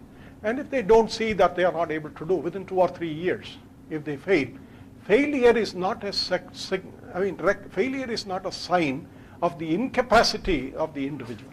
Failure is a sign of the route that you took was not correct. So this is not a solvable problem. Parental guidance is important. We tell the parents, your problem is the most severe problem for us in IIT, JEE counseling. The student will come and say, IIT Madras computer science course, is it better than, IIT Madras aerospace engineering course, is it better than IIT Roorkee computer science course? How can I answer this question? I asked them, what does your boy want? No, he doesn't know. I have to tell him. I said, get away. Let me talk to the student. Let me talk to the boy. And then we do the advice. But this is a constant professional advice that you have to give. It is not a social problem you can solve. We are not mature enough to tell our children to do what they want and what they like and support them for what they want to do, because we have other constraints like financial constraints, social constraints, and then the egos, many other factors come in. Within that you have to walk carefully. That's all I can. I mean, there is no solution that I know of. Yeah. Thank you, sir. Thank you so much.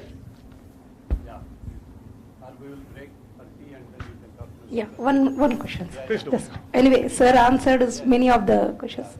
Sir, you said that financial and social and unsolvable situation of the condition. But if you see that financial and other thing, we see that this workshop also conducted by the IOE. And recently we got almost all the faculty, University of Hyderabad, 50 IOE projects with the funded, we got it. But faculty alone cannot do the research and other thing. Yeah. Students' participation is necessary. And the system is such a way that we may not able to force the students and encourage them. And if they are not trained in the proper way in the academic institution, they are not able to cope up with the industry. So that is the reason, even though India is having a great resource in this thing, still people are saying that unemployment.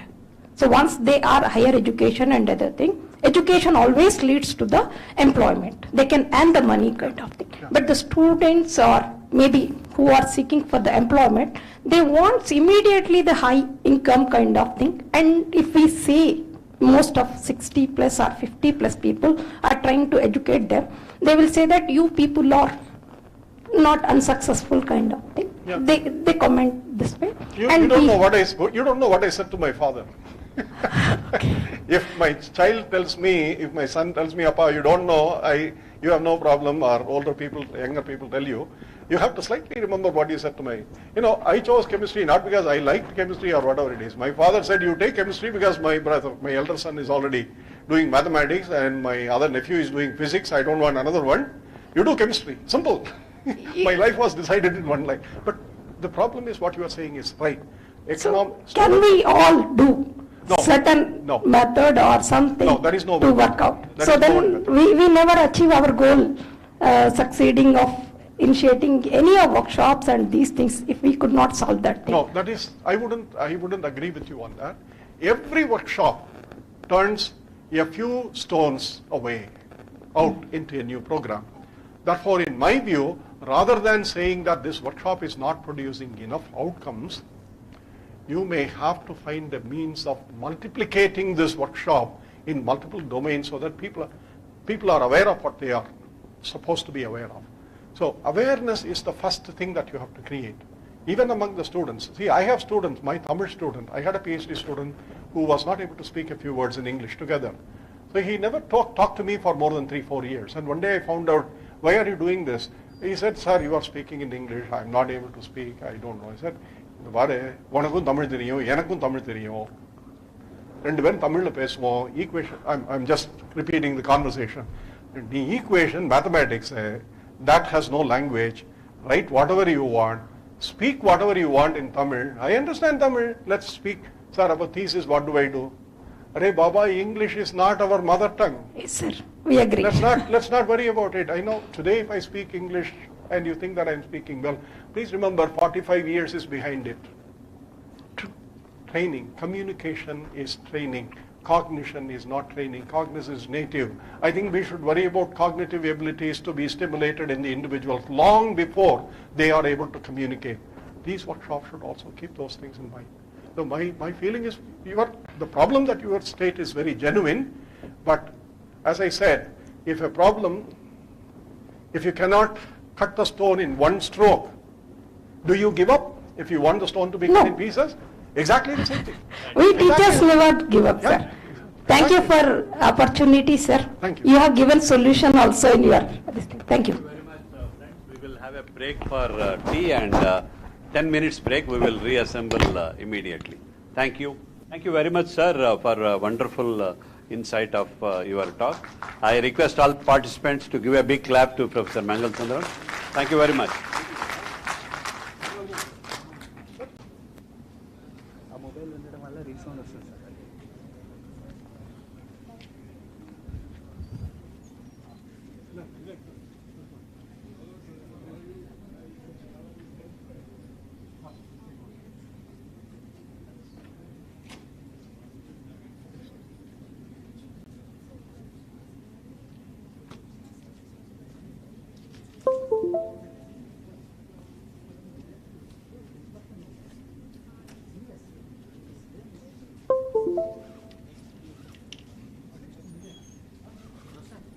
Yeah, I just come. No, no, yeah. Oh, hi. Yeah, I know you are here. Now we'll go to Badal Pandu. I'll have to reply to you 3 minutes. Yeah, come, one more. No, no, I won't.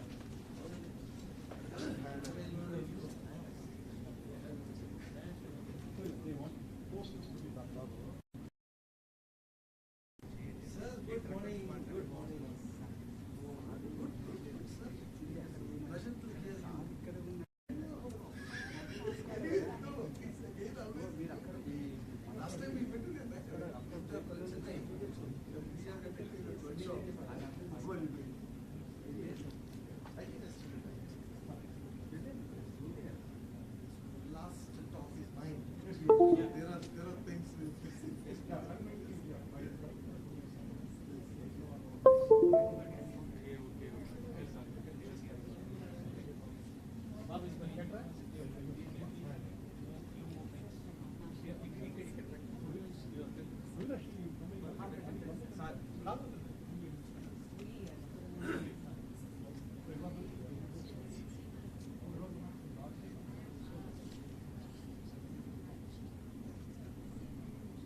already. 2 minutes. Yes, yes. You can take 45 minutes. Maybe 5 minutes earlier also. No problem. Next is mine. Yeah, I will also take okay. I will explain how the credit is.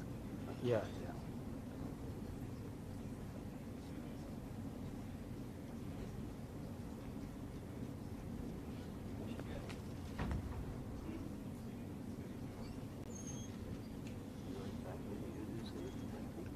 2004.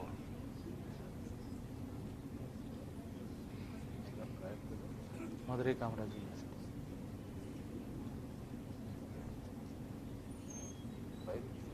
Sir? You are also biology. Yeah, biology, zoology. Yeah. That type.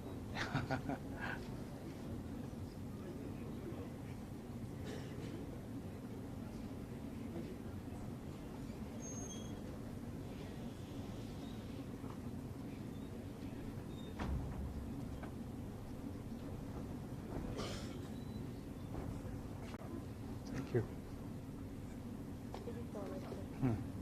Welcome back.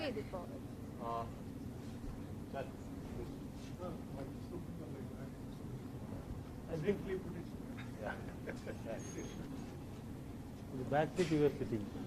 Back row. We have next session by Dr. Gopu Kumar. In fact, he is not only representing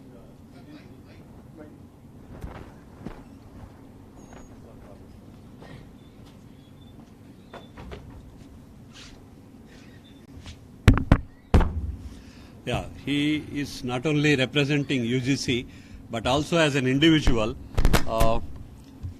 He was involved from day one in the process of implementation of NEP.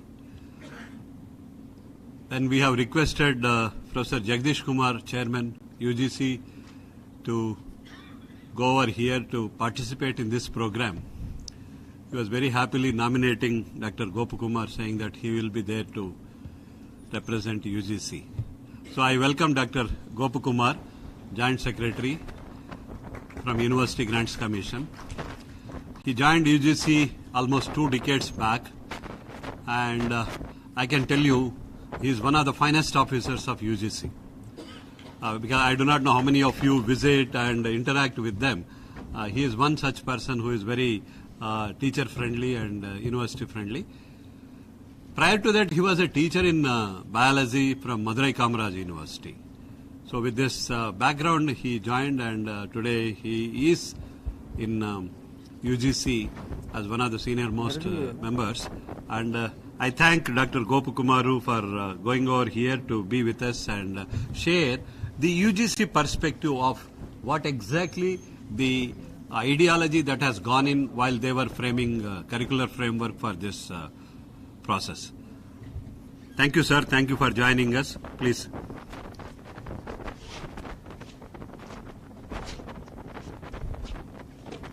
Thank you, sir. I would like to thank respected Vice Chancellor and Professor Narasimhaluji for inviting, sending invite to UGC, and also I thank Chairman UGC for nominating me for this program. And respected resource persons and distinguished participants, good afternoon to you all. I'll be making briefly a presentation on credit, curriculum and qualifications framework. Some of the documents recently developed by UGC to enable a flexible education.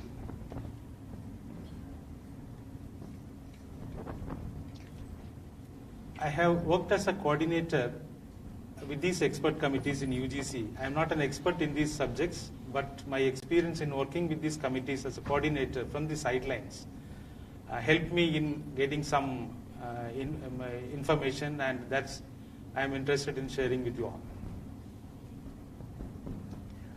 Some of the major policy decisions of National Education Policy 2020 is multidisciplinary and holistic education, flexible education, and integration of general education with vocational education.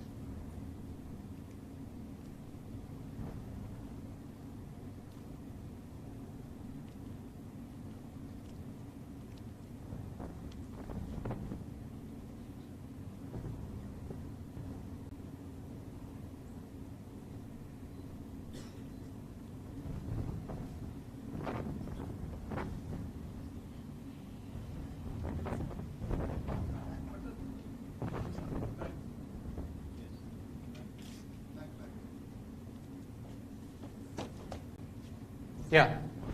This is the pointer, sir. Correct. Yeah.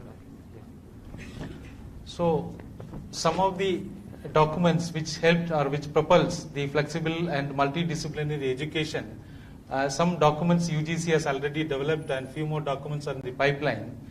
The National Credit Framework is one such, and the National Higher Education Qualifications Framework, Curriculum and Credit Framework for undergraduate programs, multiple entry, multiple exits in academic programs, and academic bank of credits. These are some of the tools which enables flexible education, and out of these I will be sharing some thoughts about these three documents like National Credit Framework, National Higher Education Qualification Framework, and Curriculum and Credit Framework for undergraduate program. So these are the three documents. This in the middle, Curriculum and Credit Framework for undergraduate programs, UGC has already published, and it is in the UGC website. And we have also shared with all universities to implement this the curriculum and credit structure for undergraduate programs. And the National Credit Framework, as you can see from the symbols above, all these organizations are involved in the developing this National Credit Framework. UGC, AICTE, National Council for Vocational Education and Training. These three organizations are main players. Apart from that, Department of Higher Education and School Education, from the Ministry of Education, and NIOS, NCERT, NCTE, many organizations involved in the development of National Credit Framework. And this is considered as the principal document covering the credit structure right from the school education to higher education. And based on that, UGC has developed a National Higher Education Qualifications Framework. This was put in the public domain seeking opinions from all stakeholders, and that is in the final stages. We are just waiting for National Credit Framework to come out first, being the principal document, and immediately this document will be out.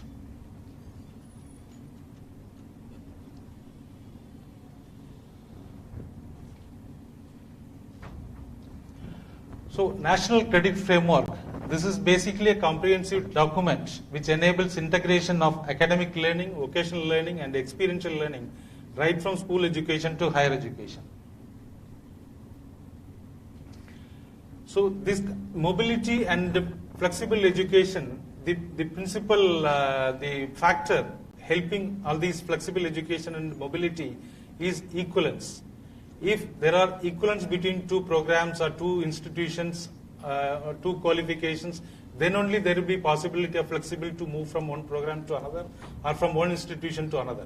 So this equivalence will be established only when the degrees are defined on the basis of learning outcomes. What a student is supposed to acquire at the end of obtaining the degree. So that is called as learning outcomes. And once these qualifications are framed based on the learning outcomes, automatically there is to a certain extent, there will be some equivalence will be established. So this is the basic connecting point for this flexible education. So based on that, the committee which worked on the National Credit Framework, they broadly assigned these four parameters. They made it as an equivalent one, right from school education to higher education, it should be common. Like learning hours, here I have mentioned only 1200 hours per year for higher education. For school education, in the early stages, it is 800 hours per year. And the number of credit levels starting from 4.5 to level 8, this is for higher education. And the level 1 to 4 is for the school education.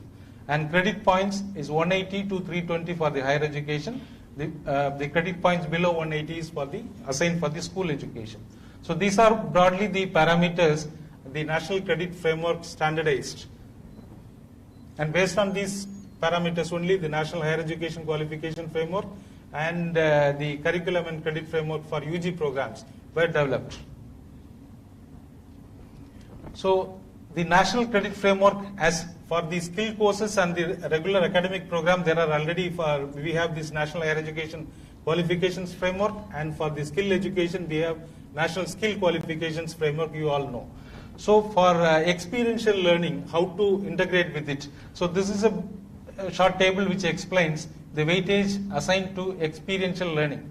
So for example, the experience after attaining some degree, if somebody works in some company or industry, they will be assigned based on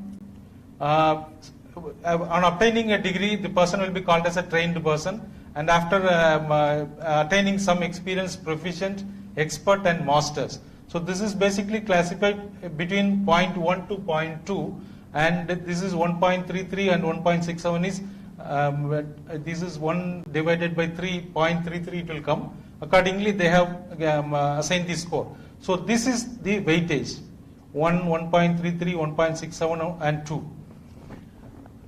Accordingly, any for example, the credit point is usually calculated by multiplying the level of education with the credits. So the point we get, if we multiply it with this weightage, that will give the credit for the experience. So this is the basic table to how to integrate the experience earned by a student into the credit system. And this is the full picture of the National Credit Framework, starting from the school education to higher education. And you can see for preschool 3 years, the first 5 years are considered as foundational program, and next 3 preparatory stage, and middle and secondary, and senior secondary. So you can see the levels, 4.4 up to 4 is the school education, starting from 0.1, and for the up to preparatory stage it is level 1, and up to middle stage it is level 2, and up to secondary stage it is level 3, and senior secondary it is level 4. And as you can see, the credits 40 hours per year and 20 credits per semester. This is the minimum credit structure prescribed in these frameworks. And for we have seen that 800 for the foundational stage, it is 800 hours per year. So 800 hours per year for 40 credits, it will give roughly 27 the credits earned in a year, and that 27 it is, since it is for 3 years in preschool, 27 into 3. So when this multiplied with the credits levels, that will give the credit points. Throughout these credit points, it is the multiplication of credits earned in a year with the level. So as we have seen, it is up to 4 school education, and from higher education 4.5, 5, 5.5, 6, 6.5, 7 and 8. These are the levels prescribed in the National Credit Framework for the entire education system, starting from school to higher education. So next we come to the National Higher Education Qualifications Framework. This document has been developed by UGC. In the higher education system, there are many qualifications which differ in terms of content, nomenclature and duration. For example, we have in undergraduate program 1-year B.Ed, 2-year B.Ed, 3-year degree programs, 4-year degree program and 5-year also. So it is difficult to bring equivalence with these kind of variations. So as I already mentioned, these qualifications are going to be defined on the basis of learning outcomes. So based on the learning outcomes, all these qualifications will be grouped. Any learning outcome, any degree program which falls under a particular learning program will be automatically grouped under that particular level. So this National Higher Education Qualification Framework is basically arranges all the qualifications in the higher education based on the learning outcomes, starting from 4.5 to level 8. So this will help in establishing equivalence of certificates, diploma and degree, And this will also help to understand the competencies. For example, learning outcomes, as I mentioned in the beginning itself, it is defined as what a student should know at the end of obtaining a degree.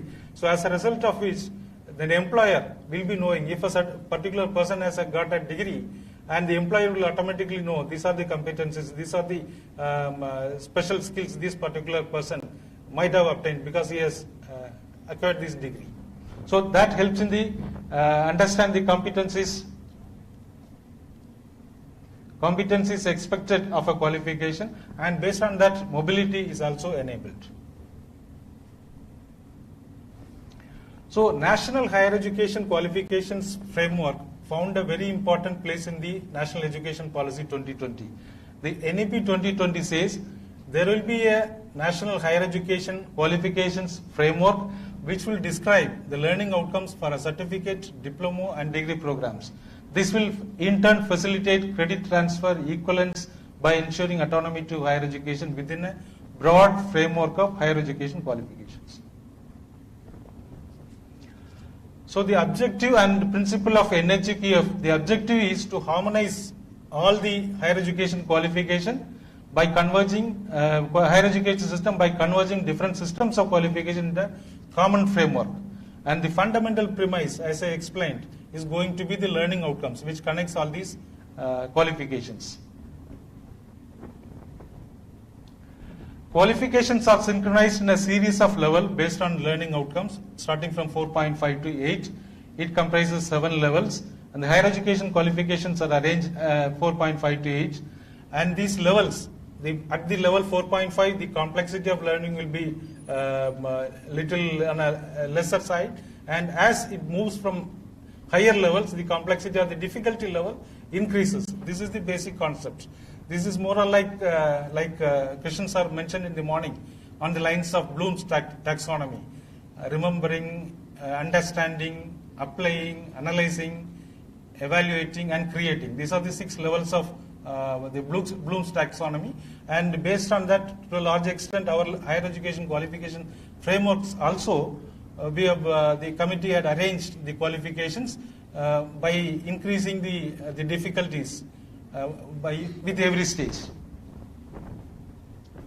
So first, the National Higher Education Qualification Framework talks about the larger graduate attributes, what a graduate should achieve after getting a particular degree, to widen the current knowledge base and skills, gaining and applying new knowledge and skills, undertaking future studies independently, performing well in a chosen career, and playing a constructive role as a citizen.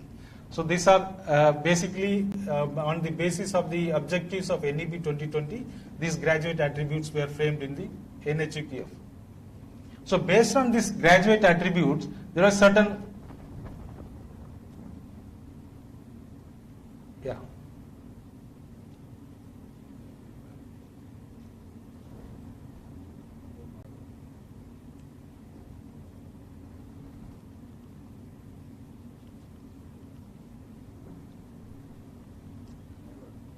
forward only.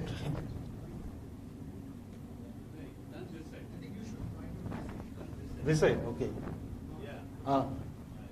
Yes. So these are the key elements to acquire the graduate attributes. This is what I mentioned in the more or less like Bloom's taxonomy levels, like knowledge and understanding, and skills required to perform and accomplish a task, and application of knowledge and skill, generic learning, constitutional, humanistic, ethical and moral values, employment ready skills, and entrepreneurship skills and mindset. These are the various elements, the basic elements to prescribe the graduate attributes, and for each level, what are the things one should acquire on these 6 elements is prescribed in the qualification framework, and that keeps on increasing in the difficulty as a student moves on from one level to the higher level. So how the difficulty level increases, that we'll see in the next slide. For example, we take the second one, skills required to perform and accomplish tasks. So for this particular thing,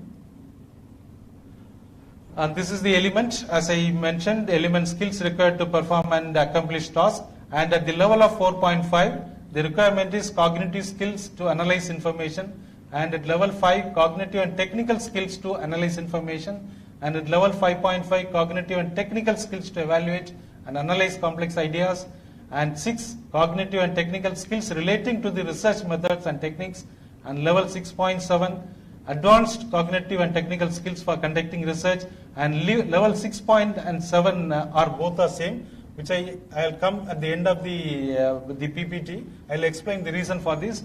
And at level 8, cognitive and technical skills for conceptualizing, designing and implementing research to generate original knowledge. So these are the difficulty levels. As you can see, it increases from one level to another on this particular element. Similarly,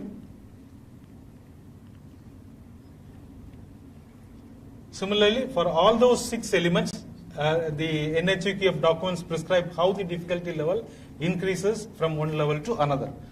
And this is a broad framework for all qualifications, and based on that, UGC has already developed the curriculum and credit framework for undergraduate program that will come in the next phase. And based on that framework, now institution UGC will make a model curriculum for discipline specific, and institutions will develop according to their requirements. This is the basic idea for the entire qualification framework and credit and curriculum structure. So this table gives an information on the qualification type and credit requirement. As I mentioned, the NHUK level,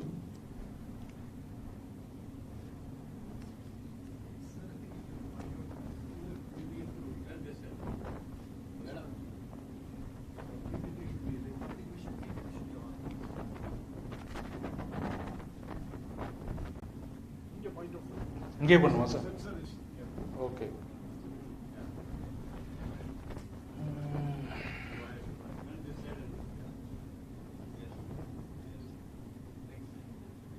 Yeah, this is for skills we have given that difficulty levels, like that for all these 6 elements, how the difficulty level increases from one level to the next level, it is given clearly in the documents. And this table gives the levels and qualification time and nomenclature and the minimum credits required. As we mentioned that 40 is the minimum credit prescribed for degree programs in a year. And universities have the liberty to increase also. This is only the minimum. Level 4.5 is and you may be aware that the multiple entry and multiple exit based on the national education policy, which gives the freedom. For example, if any student for some compelling reasons has to exit at the end of first year, they will be given an undergraduate certificate. This is not any certificate which will be considered as an undergraduate certificate, because this is part of the UG program. So this will be different. So any student who exits at the end of the first year will be getting an undergraduate certificate, and based on that, later on, 2 years, 3 years later, if the student wants to come back, they can continue their studies from where they have actually left.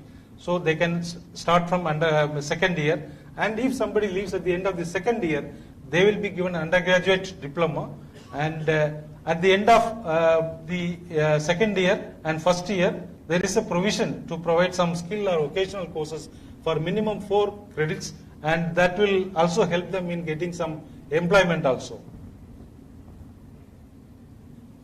So third one is 5.5 is the bachelor's degree program, and level 5.5 is the Bachelor of Vocation, BVoc. Here also I have just kept it separately because this is general bachelor's education, and 5. Both are same only, is for BVoc. And this is level 6 bachelor's degree program, and this is for 4 years and 8 semester. And master's degree, those who complete 4-year program, they will undergo a 1-year master program, and those who complete a 3-year master undergraduate program, they will be completing a 2 years master's program. And you can see level 6.5 is the master's program, and level 7 we have kept MTech, ME and all technical programs at level 7. Because during the discussion with the expert committee, the committee had a meeting with the AICTE also. They felt that the technical programs cannot be compressed to 1 year masters. So masters will remain 2 years in technical programs, irrespective of they are completing a 4-year undergraduate program. So that is the reason, even though masters programs were grouped under level 6.5, these technical programs has been kept under level 7. And finally, doctoral program is level 8.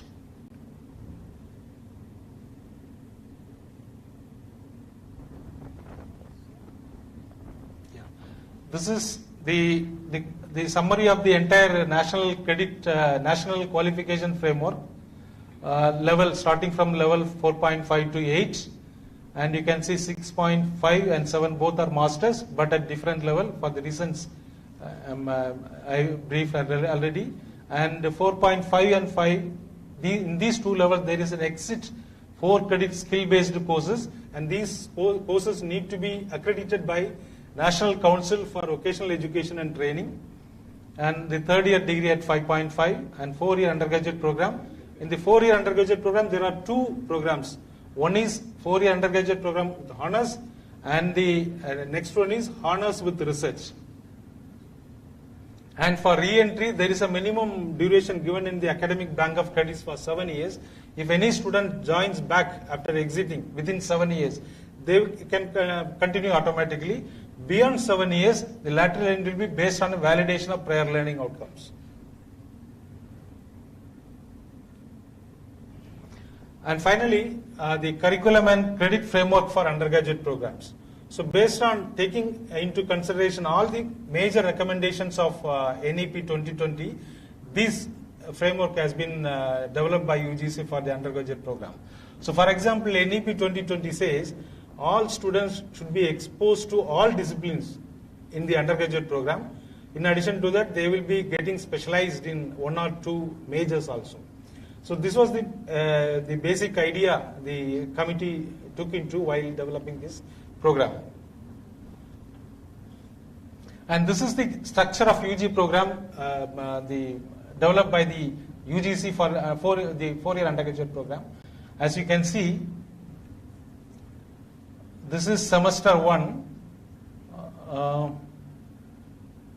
This is specific courses, 1 major, 1 minor, 1 interdisciplinary, and ability enhancement and skill enhancement and common value added courses.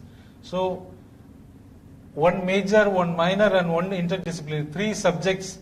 A student can take 1 major and 2 minors. So accordingly 2 minors, 2 plus 1 major, 3 and 1. 4 disciplines a student will explore in the first year. At the end of the first year, students will have an option whether to retain the same major and minor, or they have an option to change that also. So this is a major flexibility given to the students in this new undergraduate program. And those who exit at the end of the first year, the 4 credits vocational education will be offered, and similarly 3rd and 4th semesters, same type of structure, and 5th and 6th internship. There is a compulsory internship engrossed in this structure. Then 4th year, this is for 4th year, the 4-year UG honors, and this is for the 4-year UG research, honors with research. So you can see the difference. The honors with research students will be undertaking a research project dissertation. Others will be awarded UG degree with honors. And both the UG honors and UG honors with research are eligible to take admission in PhD also directly without undergoing a master's program. The revised regulation for award of PhD recently in the December 22, UGC has notified that gives the flexibility for students after completing a 4-year undergraduate program. They can, if they want, they can move to PhD program. So these are the 3 major documents I wanted to share with you: the National Credit Framework, National Higher Education Qualification Framework, and the Curriculum and Credit Framework for undergraduate programs. Thank you so much.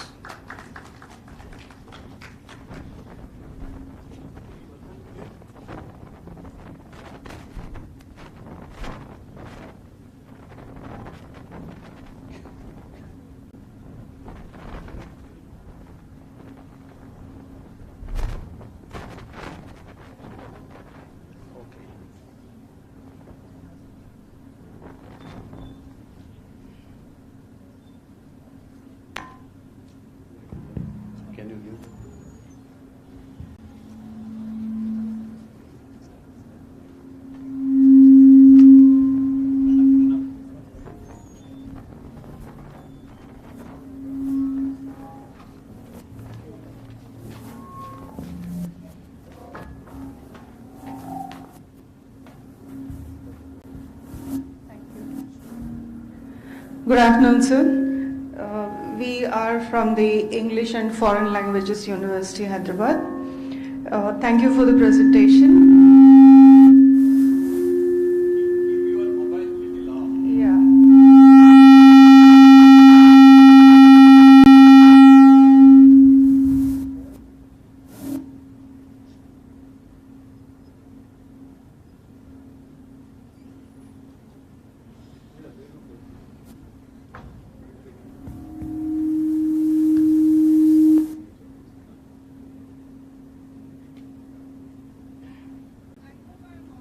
Yeah, please go.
I think it's a 6-credit course or something like that.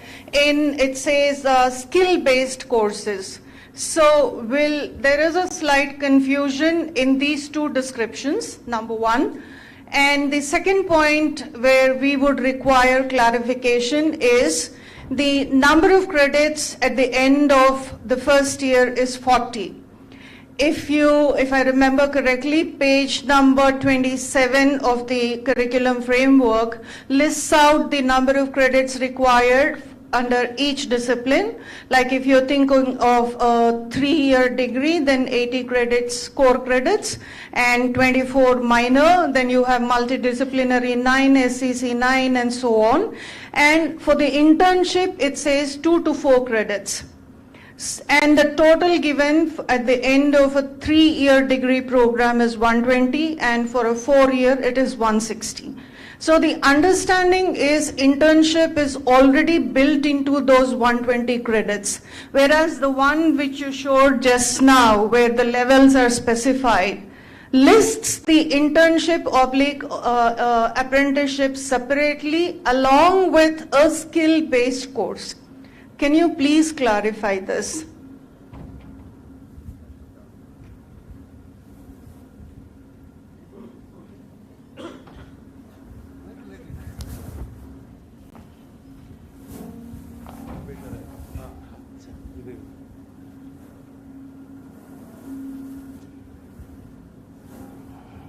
Hello. Yeah. Madam, that 10 credit exit course you are referring to, that was the draft document placed in the public domain initially. And based on that, we received a lot of inputs from stakeholders saying that 10 credits within 2 months, it is on a higher side. So we have kept as 4 credits as a minimum, and it is for up to the institutions to prescribe the number of credits for the exit courses. Okay, that is one thing. And second thing is, you have mentioned about the 2 to 4 credits for internship.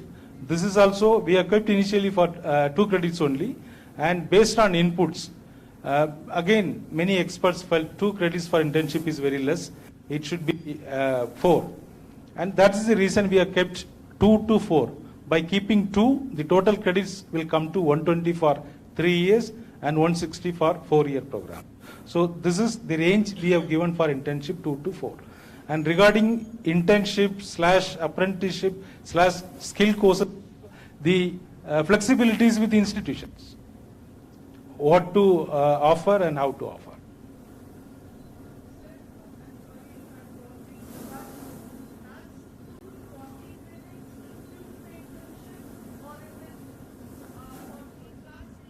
Which one, madam? The exit credit. Exit credit you are referring to. Exit is outside the credit structure.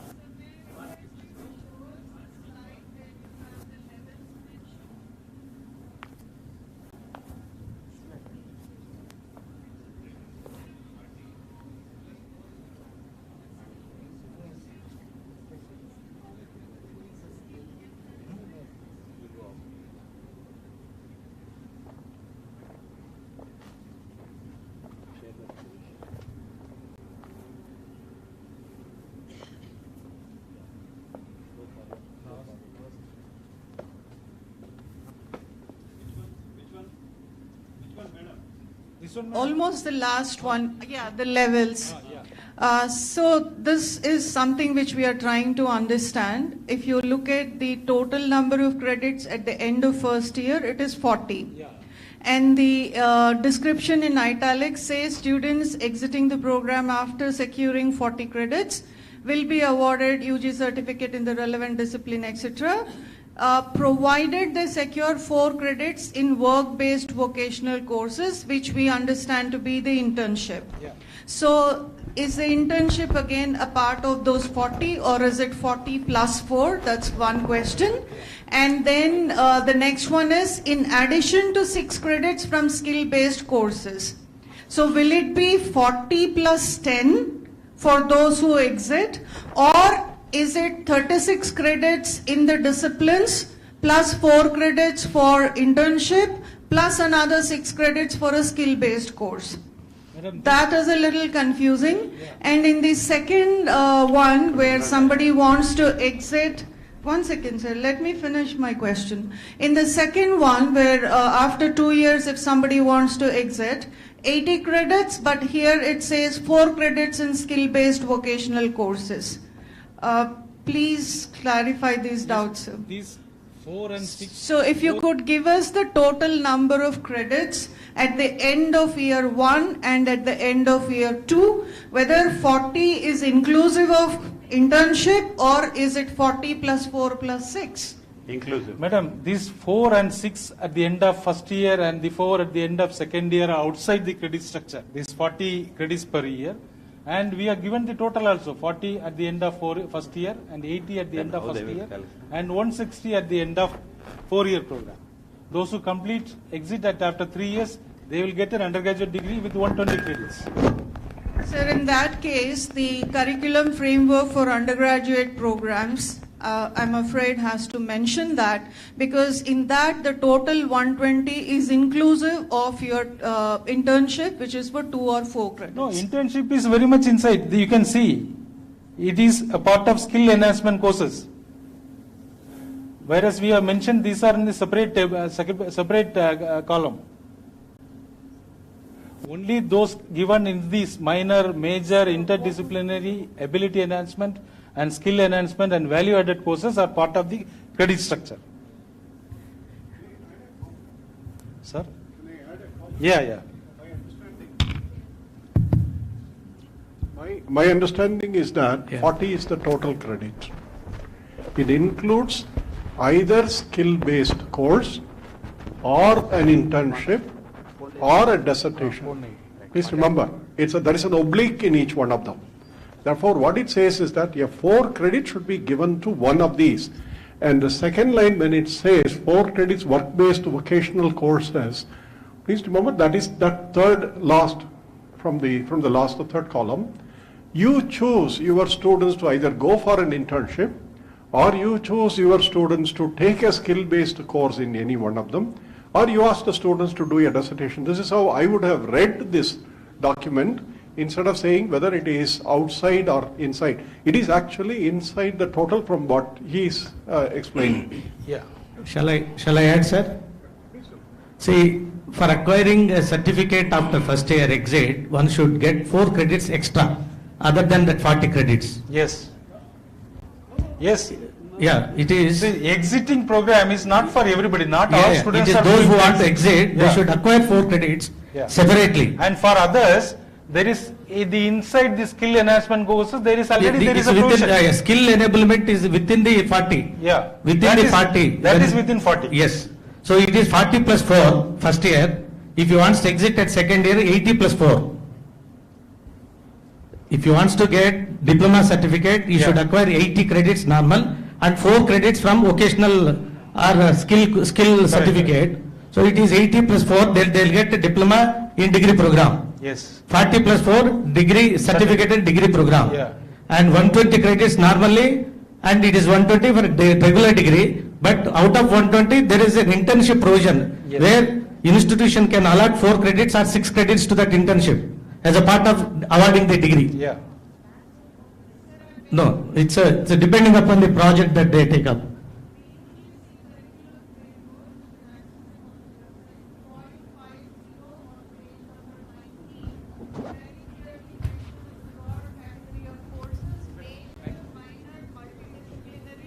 Ability enhancement courses, skill enhancement courses, value-added courses, summer internship, and the total is 120, which means the internship is included in this. Madam, I told you many times, internship is part of the credit structure.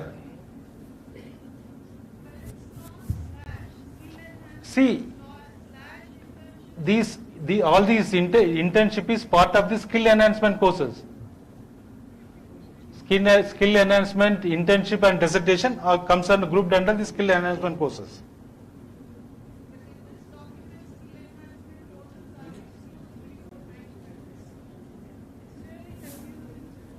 Okay, we will discuss. Yeah. Madam? Madam, model curriculum, the work has started because as you know the framework for UG program has released only December 2022. Now committees we have to formed already for each discipline. It's a huge task, it has started. Thank you. Yeah. And you may be aware that UGC has already developed the learning outcome based curriculum credit structure, LOCF, and that will be revised based on the NEP and this new framework.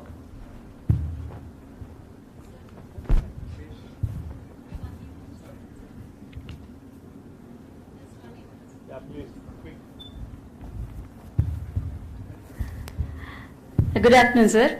Sir, actually, I'm not talking about credits or everything, but only thing is in Andhra Pradesh, we have a higher education. So, we in a degree program, we have to do all the skill and enhancement courses and internship, and we are doing community service project and apprenticeship. 3 things we are doing for a graduate degree. So that is one at the end of first year, and second and third semesters we are doing the second internship, and for the last final year we are doing 6 months apprenticeship program.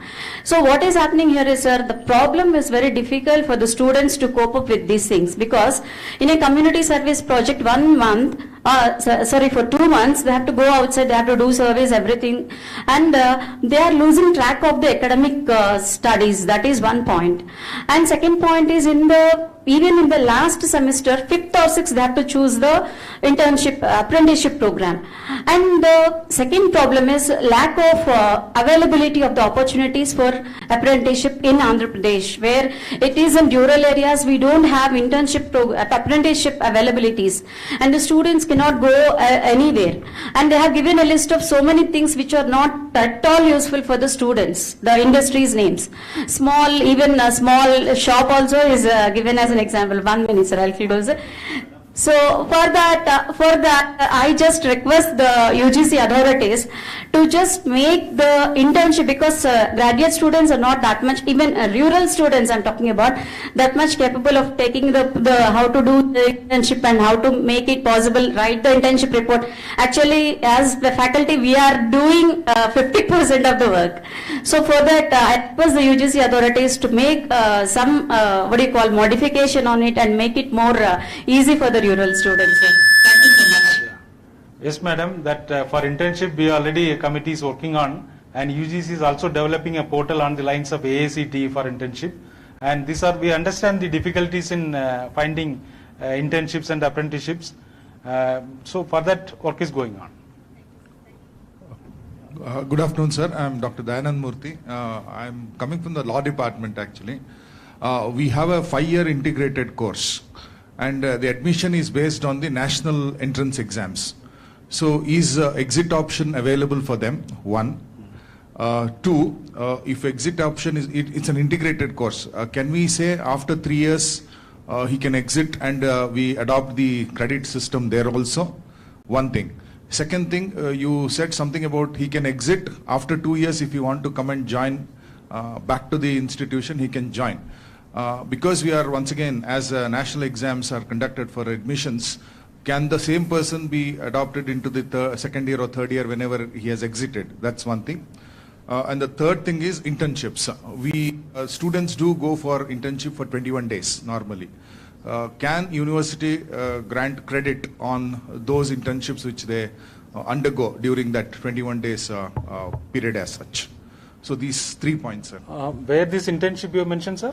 Internship with lawyers, internship with judges. Yes, yeah. These are the things which, yes, once again, skill-based. They are all skill-based. Exactly, it is permissible. It is given Yes. in the undergraduate curriculum framework also. Okay. That is there. And the other thing is integrated program, whether the exit and the entry is there or re-entry is there or not. So you know the integrated program is offered in many regulatory bodies. Yes, yes. For example, AACT, the NCTE. NCTE has recently come out with this 5-year integrated teacher education program, ITAP.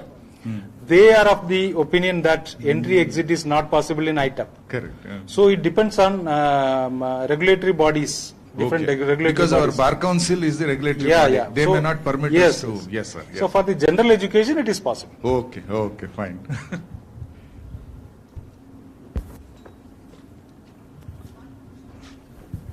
Thank you very much. Madam, we'll take questions. We are getting late for the.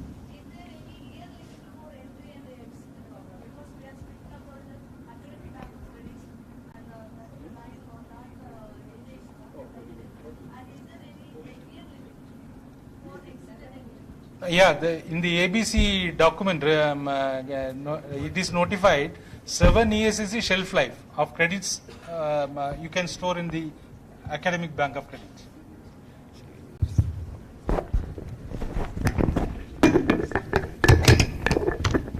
Thank you, sir. Thank you very much for that nice presentation.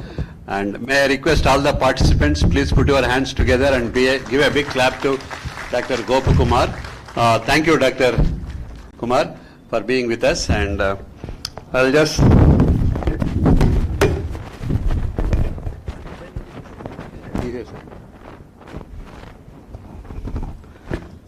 I'll just take small time to say a few things about ABC, which is the backbone of entire discussion that we are having. And maybe here and there still we have some doubts. In fact, it is not only from my side, even UGC has some doubts, and that's why it is still it is in the form of a draft. So the final version will come out very soon, but you can listen to the chairman UGC, Professor Jagdish Kumar's talk on this, which is available on YouTube. We will also share in our link. I would like to throw upon some light on what exactly that we can do with respect to credit transfer policy. And ABC is the gateway. ABC is the gateway where we can actually get into The definitions and all these things you can find on the website, and I'm not going to talk much about this. But the very interesting thing is, everything is well documented, even how to open an academic bank of credits. Many of the institutions have not opened their account. First one. The second thing, those institutions who have registered, they are not disclosing that to their students. Many of the students, they say that they are not aware of it.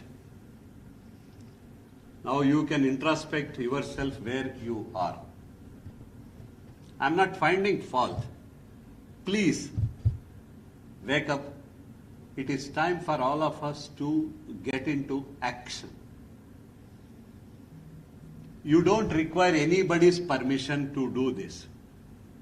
Please don't say that our government, our council, our higher education council, my university, nobody will stop you in registering on the ABC portal.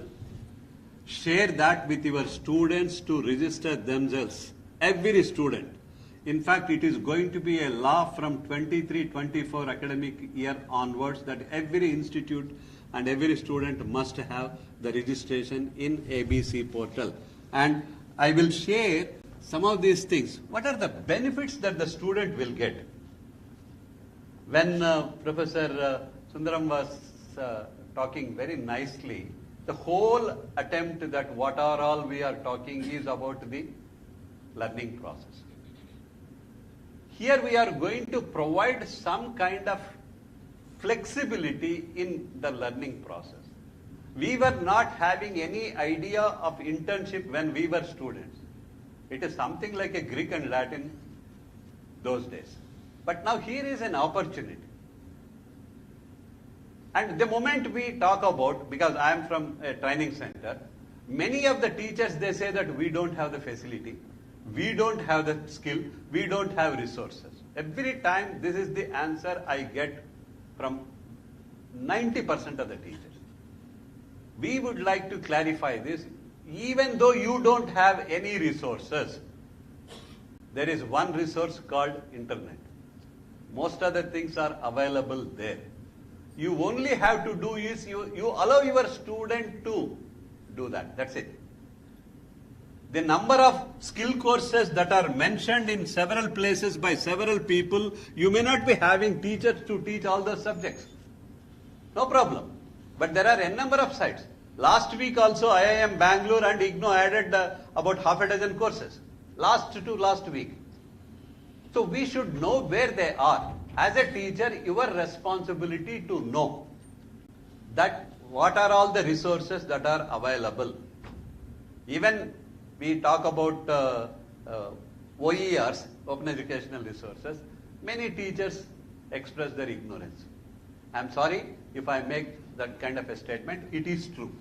My only request is, if you are aware of these things, you can easily guide your students. Remember, the students who are in school now, at 10th standard, 11th standard, 12th standard, when they come to your college in 2025, 26, they will all be knowing these things. The moment they start exercising their power through ABC, you and I will not have any answer except obliging them. Please, I'm not threatening, I'm just cautioning that we have to accept. Rather than waiting till 26, why not we start doing things from today onwards? And it's not a difficult thing. You are just allowing them. Now you go with that. Your core courses, your electives, all that blah, blah, blah, blah, you can still follow.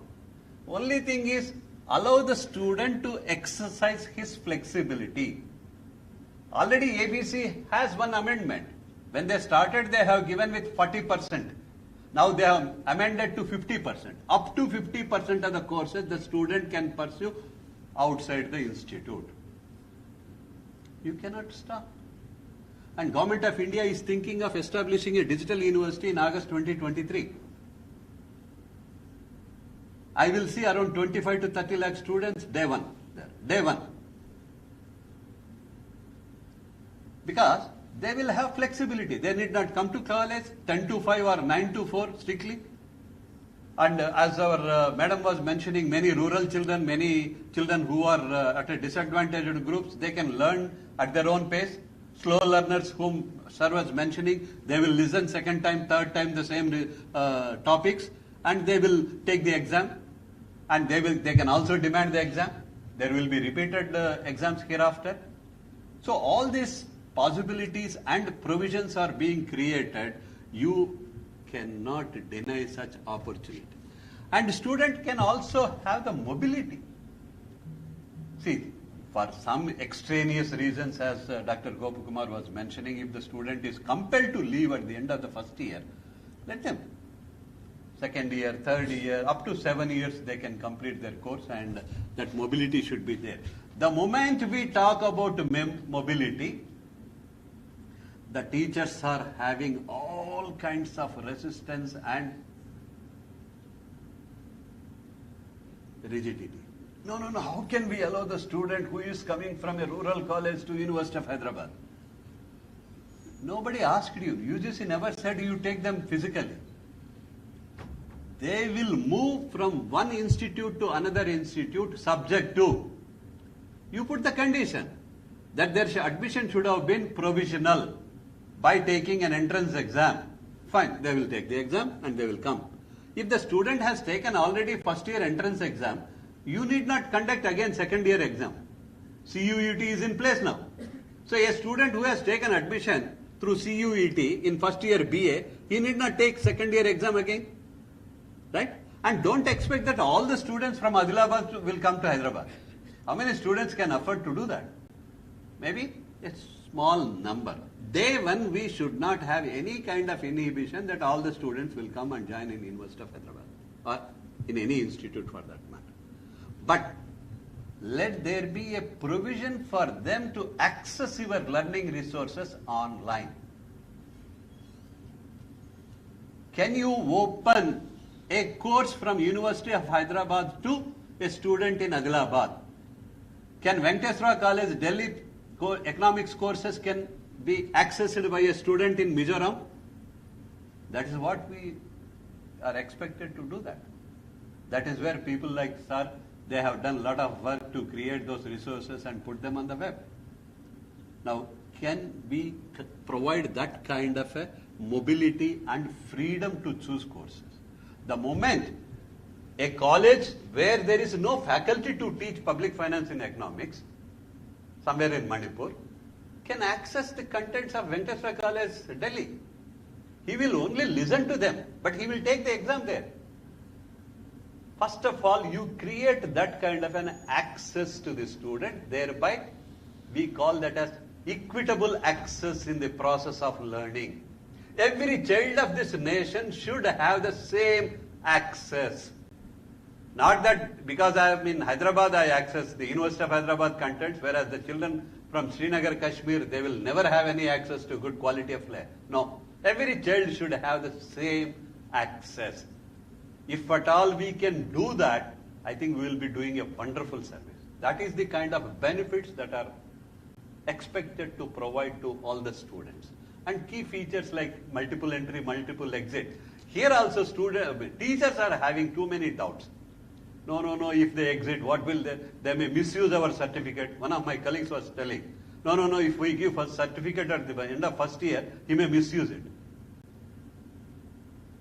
Is it possible for a student to misuse the certificate given by, he has done his course, he has earned 40 credits, he will go out for some reason, let them get a job. If at all if somebody is giving a job, let them get. How does it matter? We have too many, apprehensions in the process. Please welcome that multiple entry, multiple exit as it is. We will see over a period of 5 years how it goes, and we can have, definitely UGC will have a review about this after 5 years. And anytime, anywhere learning, and students at their own pace. This is what we should think. Today's children, as sir was mentioning, 21st century children, they have developed or they are having a consumer's mindset. This is what I read somewhere. If they don't like this, they will just get out. They will not have any inhibitions to quit a particular program if they don't like, if they are not able to do in that particular year. You must be seeing some of your kids how they are behaving at home. The same thing is happening in colleges also. So don't have too much of, expectation from this, MEME, multiple entry, let them do. And allow the students to do 50% of the courses as per the law, anywhere, doesn't matter. You tell me one good reason why a student will go out and do the same course when a teacher is here. Any answer? If you are doing your job as service, he put it in a very nice form. We only should realize what we are doing. As long as we do our job, the student will never think of going out and doing that course. But for some reason, some students may do, because the courses that are there in Swayam or NPTEL, if they are free, he may get some fee concession in the tuition fee. He may select. Otherwise, things are good. And you can see this on the website. I will not go into the details. All these things are available, and in fact, the information, how it works, there is a nice video also. You can see this video. We will also share a video created by the local groups. We will share in our link that we are going to share by today evening or tomorrow. And then my earnest request, people have come from different colleges and universities. The first step you have to do when you go back, please register and send me a response by next week. This group will be alive. We will keep it alive, this WhatsApp group. We have created a WhatsApp group of all the participants. It will be there even after this program. We would like to see. We will definitely report this matter to UGC. I will take the responsibility of giving the feedback to the UGC, right? And then you see the benefits that you are going to get. Yeah, these things. Now, as teachers and as administrators, can we think of bringing uniformity? Why I am talking about this? Still many colleges, my friend Professor Subramanya will not agree with me. Still some people, they offer some 1 credit course, 2 credit courses, some audit courses in some of the universities. The choice is yours, but please have some kind of a uniformity that you are teaching 2 hours, 3 hours as per the definition of the credit. Sir will be talking about the definitions and how to design the credits in the afternoon. The point is, Madam is also talking about 40 credits if they earn at the end of first year. Can we give a certificate? The answer is yes. So how this 40 credits, you can have your own definition. Include your skill courses, your internship, all these things, or exclude some clarification that they will provide in the final draft, in the final copy. Till such time, let us have some uniformity that still master's degree courses, some people are giving 64 credits. With 64, they are getting MA degree. So let there be uniformity. 40s, 80 for postgraduate, and 120 for undergraduate. Some people still they are giving degree at 108, and 160 thanks to AICTE, they have prescribed very well and people stick to that, right? Now here I request Dr. Gopakumar also. Can institutes exercise 10% of the total number of credits, 160 plus 16, 176, as additional courses? The student will have choice to take these 16 courses outside 160 also. You allow them, right? But for any reason, if the student is completing 160 without this, some of the prescribed ones, can we not give them degree?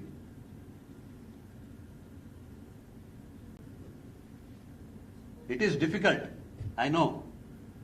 Think about this. This is a question from my side. I have a reason to talk about this. There are several students from one of the universities here in Telangana. Just because they have failed in one subject or two subjects, that is either 4 credits or 8 credits, they are not getting their degrees. But 95% of them are working. They got jobs, they have some skill sets, they are all working. When it comes to the question of degree, they are helpless. They are not able to take the exam. For me, I can't think of organic chemistry in my life. It's a nightmare for me. It doesn't mean that I'm unfit. You allow me to do some other course in place of organic chemistry. I am not going to pursue my chemistry as my career. So then why should I break my head to clear organic chemistry paper? Can we give some flexibility? Most of the students at undergraduate level are exiting for an employment. This is the truth. Am I right or not? This is happening throughout the world. This is happening throughout the world. In Australia, I have seen that many Australian citizens are not coming for post-graduation education.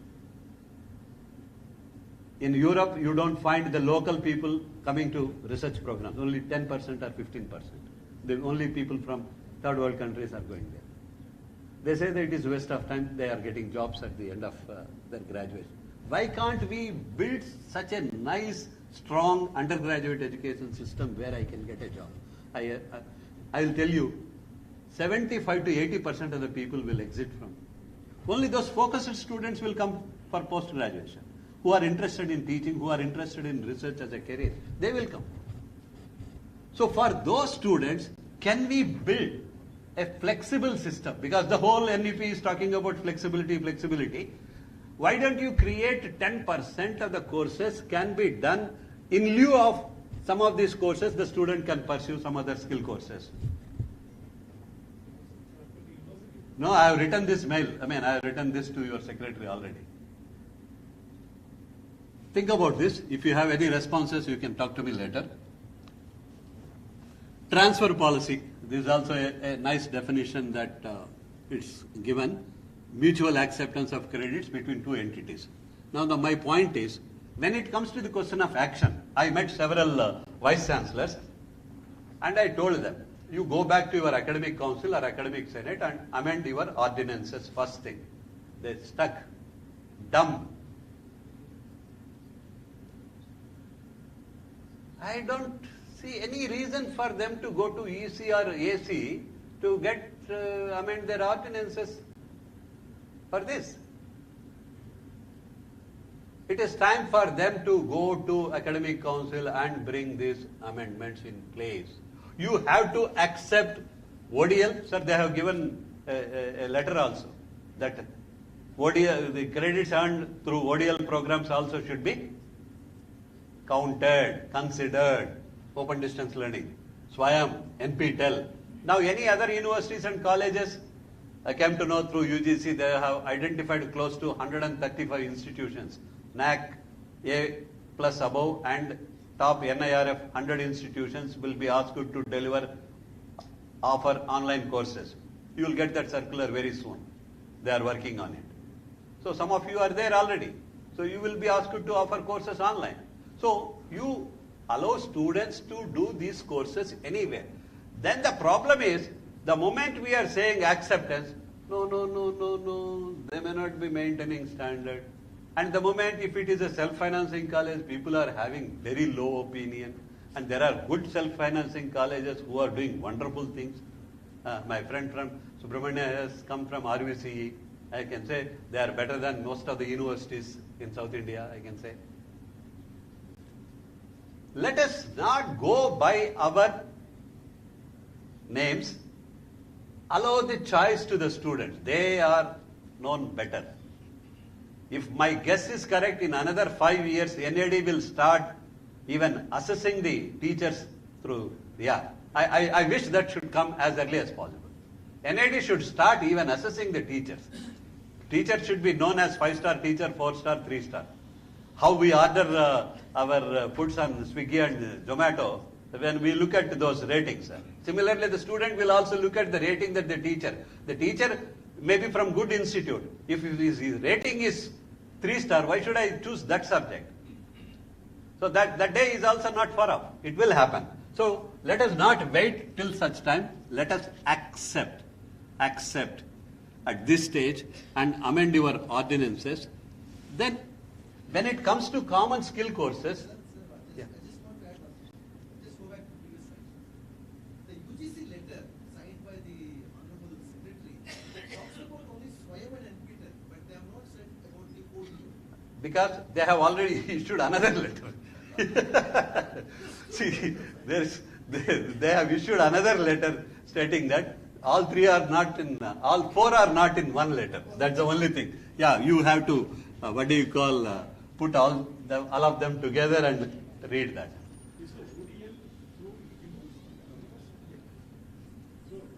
There are 3 more universities they have already identified. They have not issued. Yes, that's what I'm saying. So, okay, we will get that letter very soon. I mean, not necessarily we worry about this, but they have clearly mentioned in that report.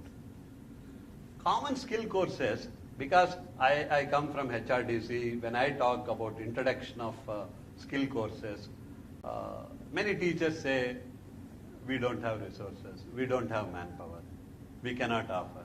Fine, you don't offer, please. But you allow the student to go to online and do these courses. There are so many skill courses in SWAYAM. There are so many skill courses in NPTEL. And the ones, the courses that are offered by IIM Bangalore, there are some skill courses. And tomorrow UGC will give another big list. So more job-oriented and need-based, if at all we can identify, and there should not be any repetition. If University of Hyderabad is doing, IFLU and Manu can follow. If IFLU is, I know that they are very good in languages. If they do a program in language, we need not replicate this again. We can as well ask our students to get online and register with them. So this is the kind of understanding that we should have. And this is where the problem comes.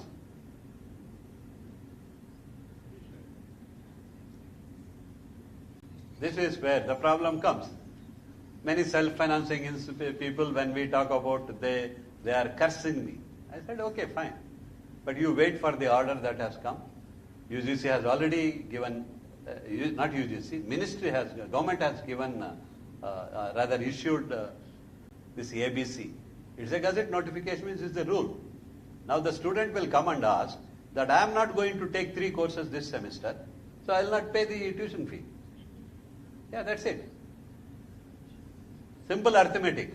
Please, don't think too much about this.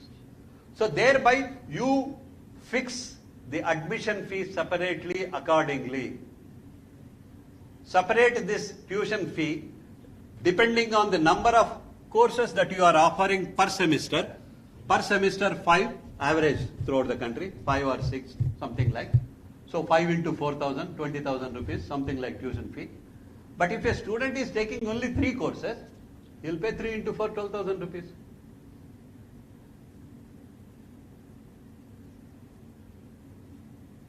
And also, I heard from Andhra Pradesh, another model, out of total number of 80 or 120 courses, the choice is given to the student to do up to 50%. That doesn't mean that the teachers will decide every semester. Teachers are deciding. You do 2 courses, you do 3 courses from this semester. The student out of 120, he can do 60 courses outside your college. No student will do, take it from me. They may do hardly 10 or 12, that's it. Right? But the provision is up to 60 credits they can do outside the institute. And not necessarily a particular semester. Throughout 3 years program, they can do this. That's the kind of liberty that it is given.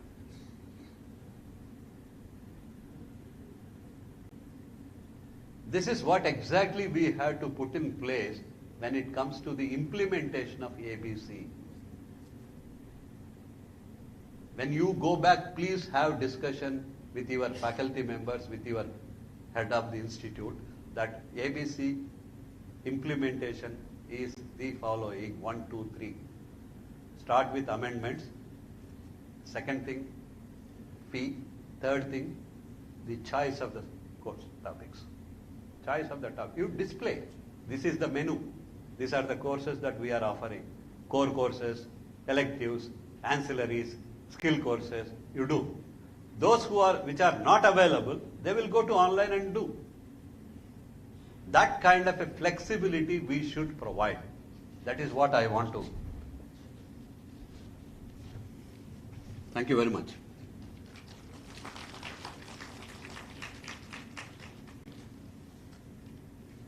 Yeah, please.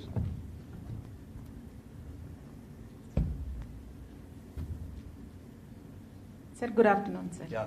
Sir, Nirmati from Bhavans Vivekananda College. Sir, what is the eligibility for an institute to register in ACB? ABC, sorry. ABC. You have 2F? We have 2F, Enough. 12B. Enough. That's it. Sir, I read somewhere that we should be NAC at least A grade accredited and NB accreditation with the minimum score. If you say that you have read somewhere, I also say the same answer. I never read that. Okay, the truth is 2F. That's enough. Thank you, sir. Thank you. Yeah, for registering. You are not going to offer. It's only registering at this stage. Not even the. Basically, she is asking the question how to register. Then the moment they enter, their university also will come into the picture. Sir, good afternoon, sir, for your nice presentation. This is Dr. Durga Kumar from JNTU Hyderabad. So some student, as you said, done some first year courses at some institute. He had completed all the courses, and now he wants to take up his second year admission in some other institute. Then how do we correlate the things, what he has done at first year level at some other institute and once he came to our institute? See, if he is coming from within your university system, you have affiliating system. Once you said JNTU Hyderabad. So within affiliated colleges, the same admission procedure stands. If he is coming from other university, check whether he or she has taken admission through a bona fide admission test or not. Because many of the state boards are conducting admission tests to professional colleges admission. Now UGC is bringing CUET as a compulsory thing. So now where is the difficulty? Second thing, courses that you said. He will bring that certificate. If you are registered in ABC, ABC will declare what are the courses he has completed, how many credits he has earned, he or she has earned. That's it. And for any reason if the student has not covered one or two, you can still give admission, ask that student to pursue those courses during summer time. He has enough time to complete those courses. Suppose. And he need not, that's what I'm saying. Again, he need not do those courses physically. Please. He can do those courses online from Swayam and submit their certificates to you. Okay. Suppose some subject title engineering mechanics. Oh, fine. Some institute has done 50% syllabus is differing with our institute. Then how do we account it? Sir, that is what I said, uniformity. Somewhere we have to bring in that uniformity. We cannot cite a rare possibility as an example and if you ask that question straight away, I cannot answer. There is some common syllabus that every student should, follow. Yeah. Engineering drive. Actually, transfer of students between two institutes is entirely the two institutes' business. Yes. It's nothing to do with UGC in my understanding. So if your institute thinks that the student does not, coming from another institute, does not qualify for your curriculum, even though he says, I have done engineering mechanics, as you said, but you say my engineering mechanics is this, and therefore you don't qualify, the student has to go to contention in order for transfer. From my understanding, it's only the two of them who are networked. The only thing is that bona fide transfer should, as sir said, the bona fide transfer is that whatever he did in that college is bona fide and acceptable. The UGC cannot regulate 40,000 pairs, 40,000 institutes, and if you take the number of pairs is 40,000 into 39,999 divided by 2. UGC should never get into that picture. Don't allow. See, another thing, the biggest mistake all of us as academics make, I'm on camera, okay, I know. The biggest mistake academics make is asking administration how to run the academic program. That should never happen. The academics should tell the administration, this is the process that we have come up with based on the science and technology end of the process. Please allow us to run and tell us a facilitation process to do. But if you run your academic business with administration, then basically administration does not know the technology, does not know the learning process. They will say, here is my rule. It's like going to the hospital when you don't have a disease. If you go and ask the hospital, do I have a disease? The hospital will find enough reasons to say, take all these things because you may have this, you may have this, you may have that. So academic business is entirely, as Sir said, is within the academic council of an institution and verification of the bona fide record of the individual. This is a general policy, but I'm sure there will be exceptions and he will know much more. True, that is what. Any other question, please? Yeah, quick. Good afternoon, everyone. I'm Dr. Aparna. I'm from Bhavans College.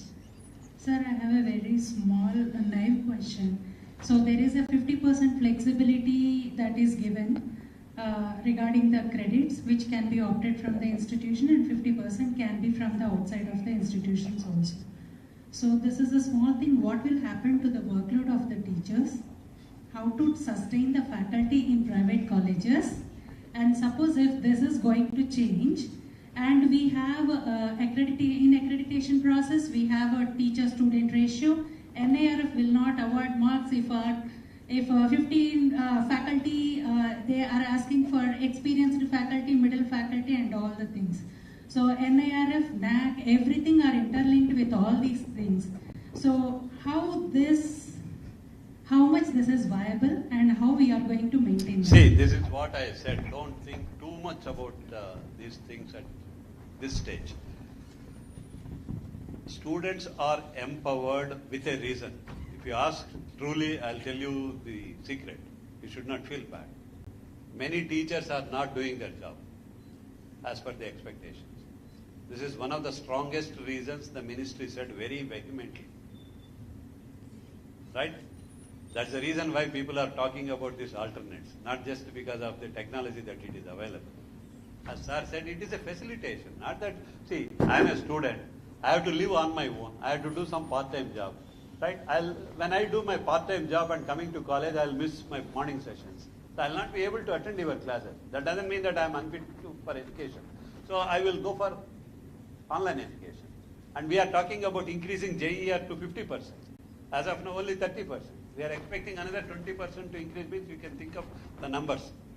So there will be many students who will be opting for coming to the class, and there will be some students always there is an option, right? As we move with the times, you have to move on. That's it. There's no other alternative. You cannot, and also when we talk about you bring in experiential learning, you guide the students, the moment we talk about no, I am burdened with what do you call? Extra work, non-academic work, people coin the words immediately. Hey, see, this is where the academic workload also should be balanced. There will be some problem. It is pakka. I am very clear. It's a Pandora's box, exactly. Any other question, please? Or before your sugar levels drop in? Let us take a break for lunch. Have lunch and try to be back by 2 o'clock. We have half an hour time, and the lunch is arranged just behind this building. Just walk through. Some of our friends will take.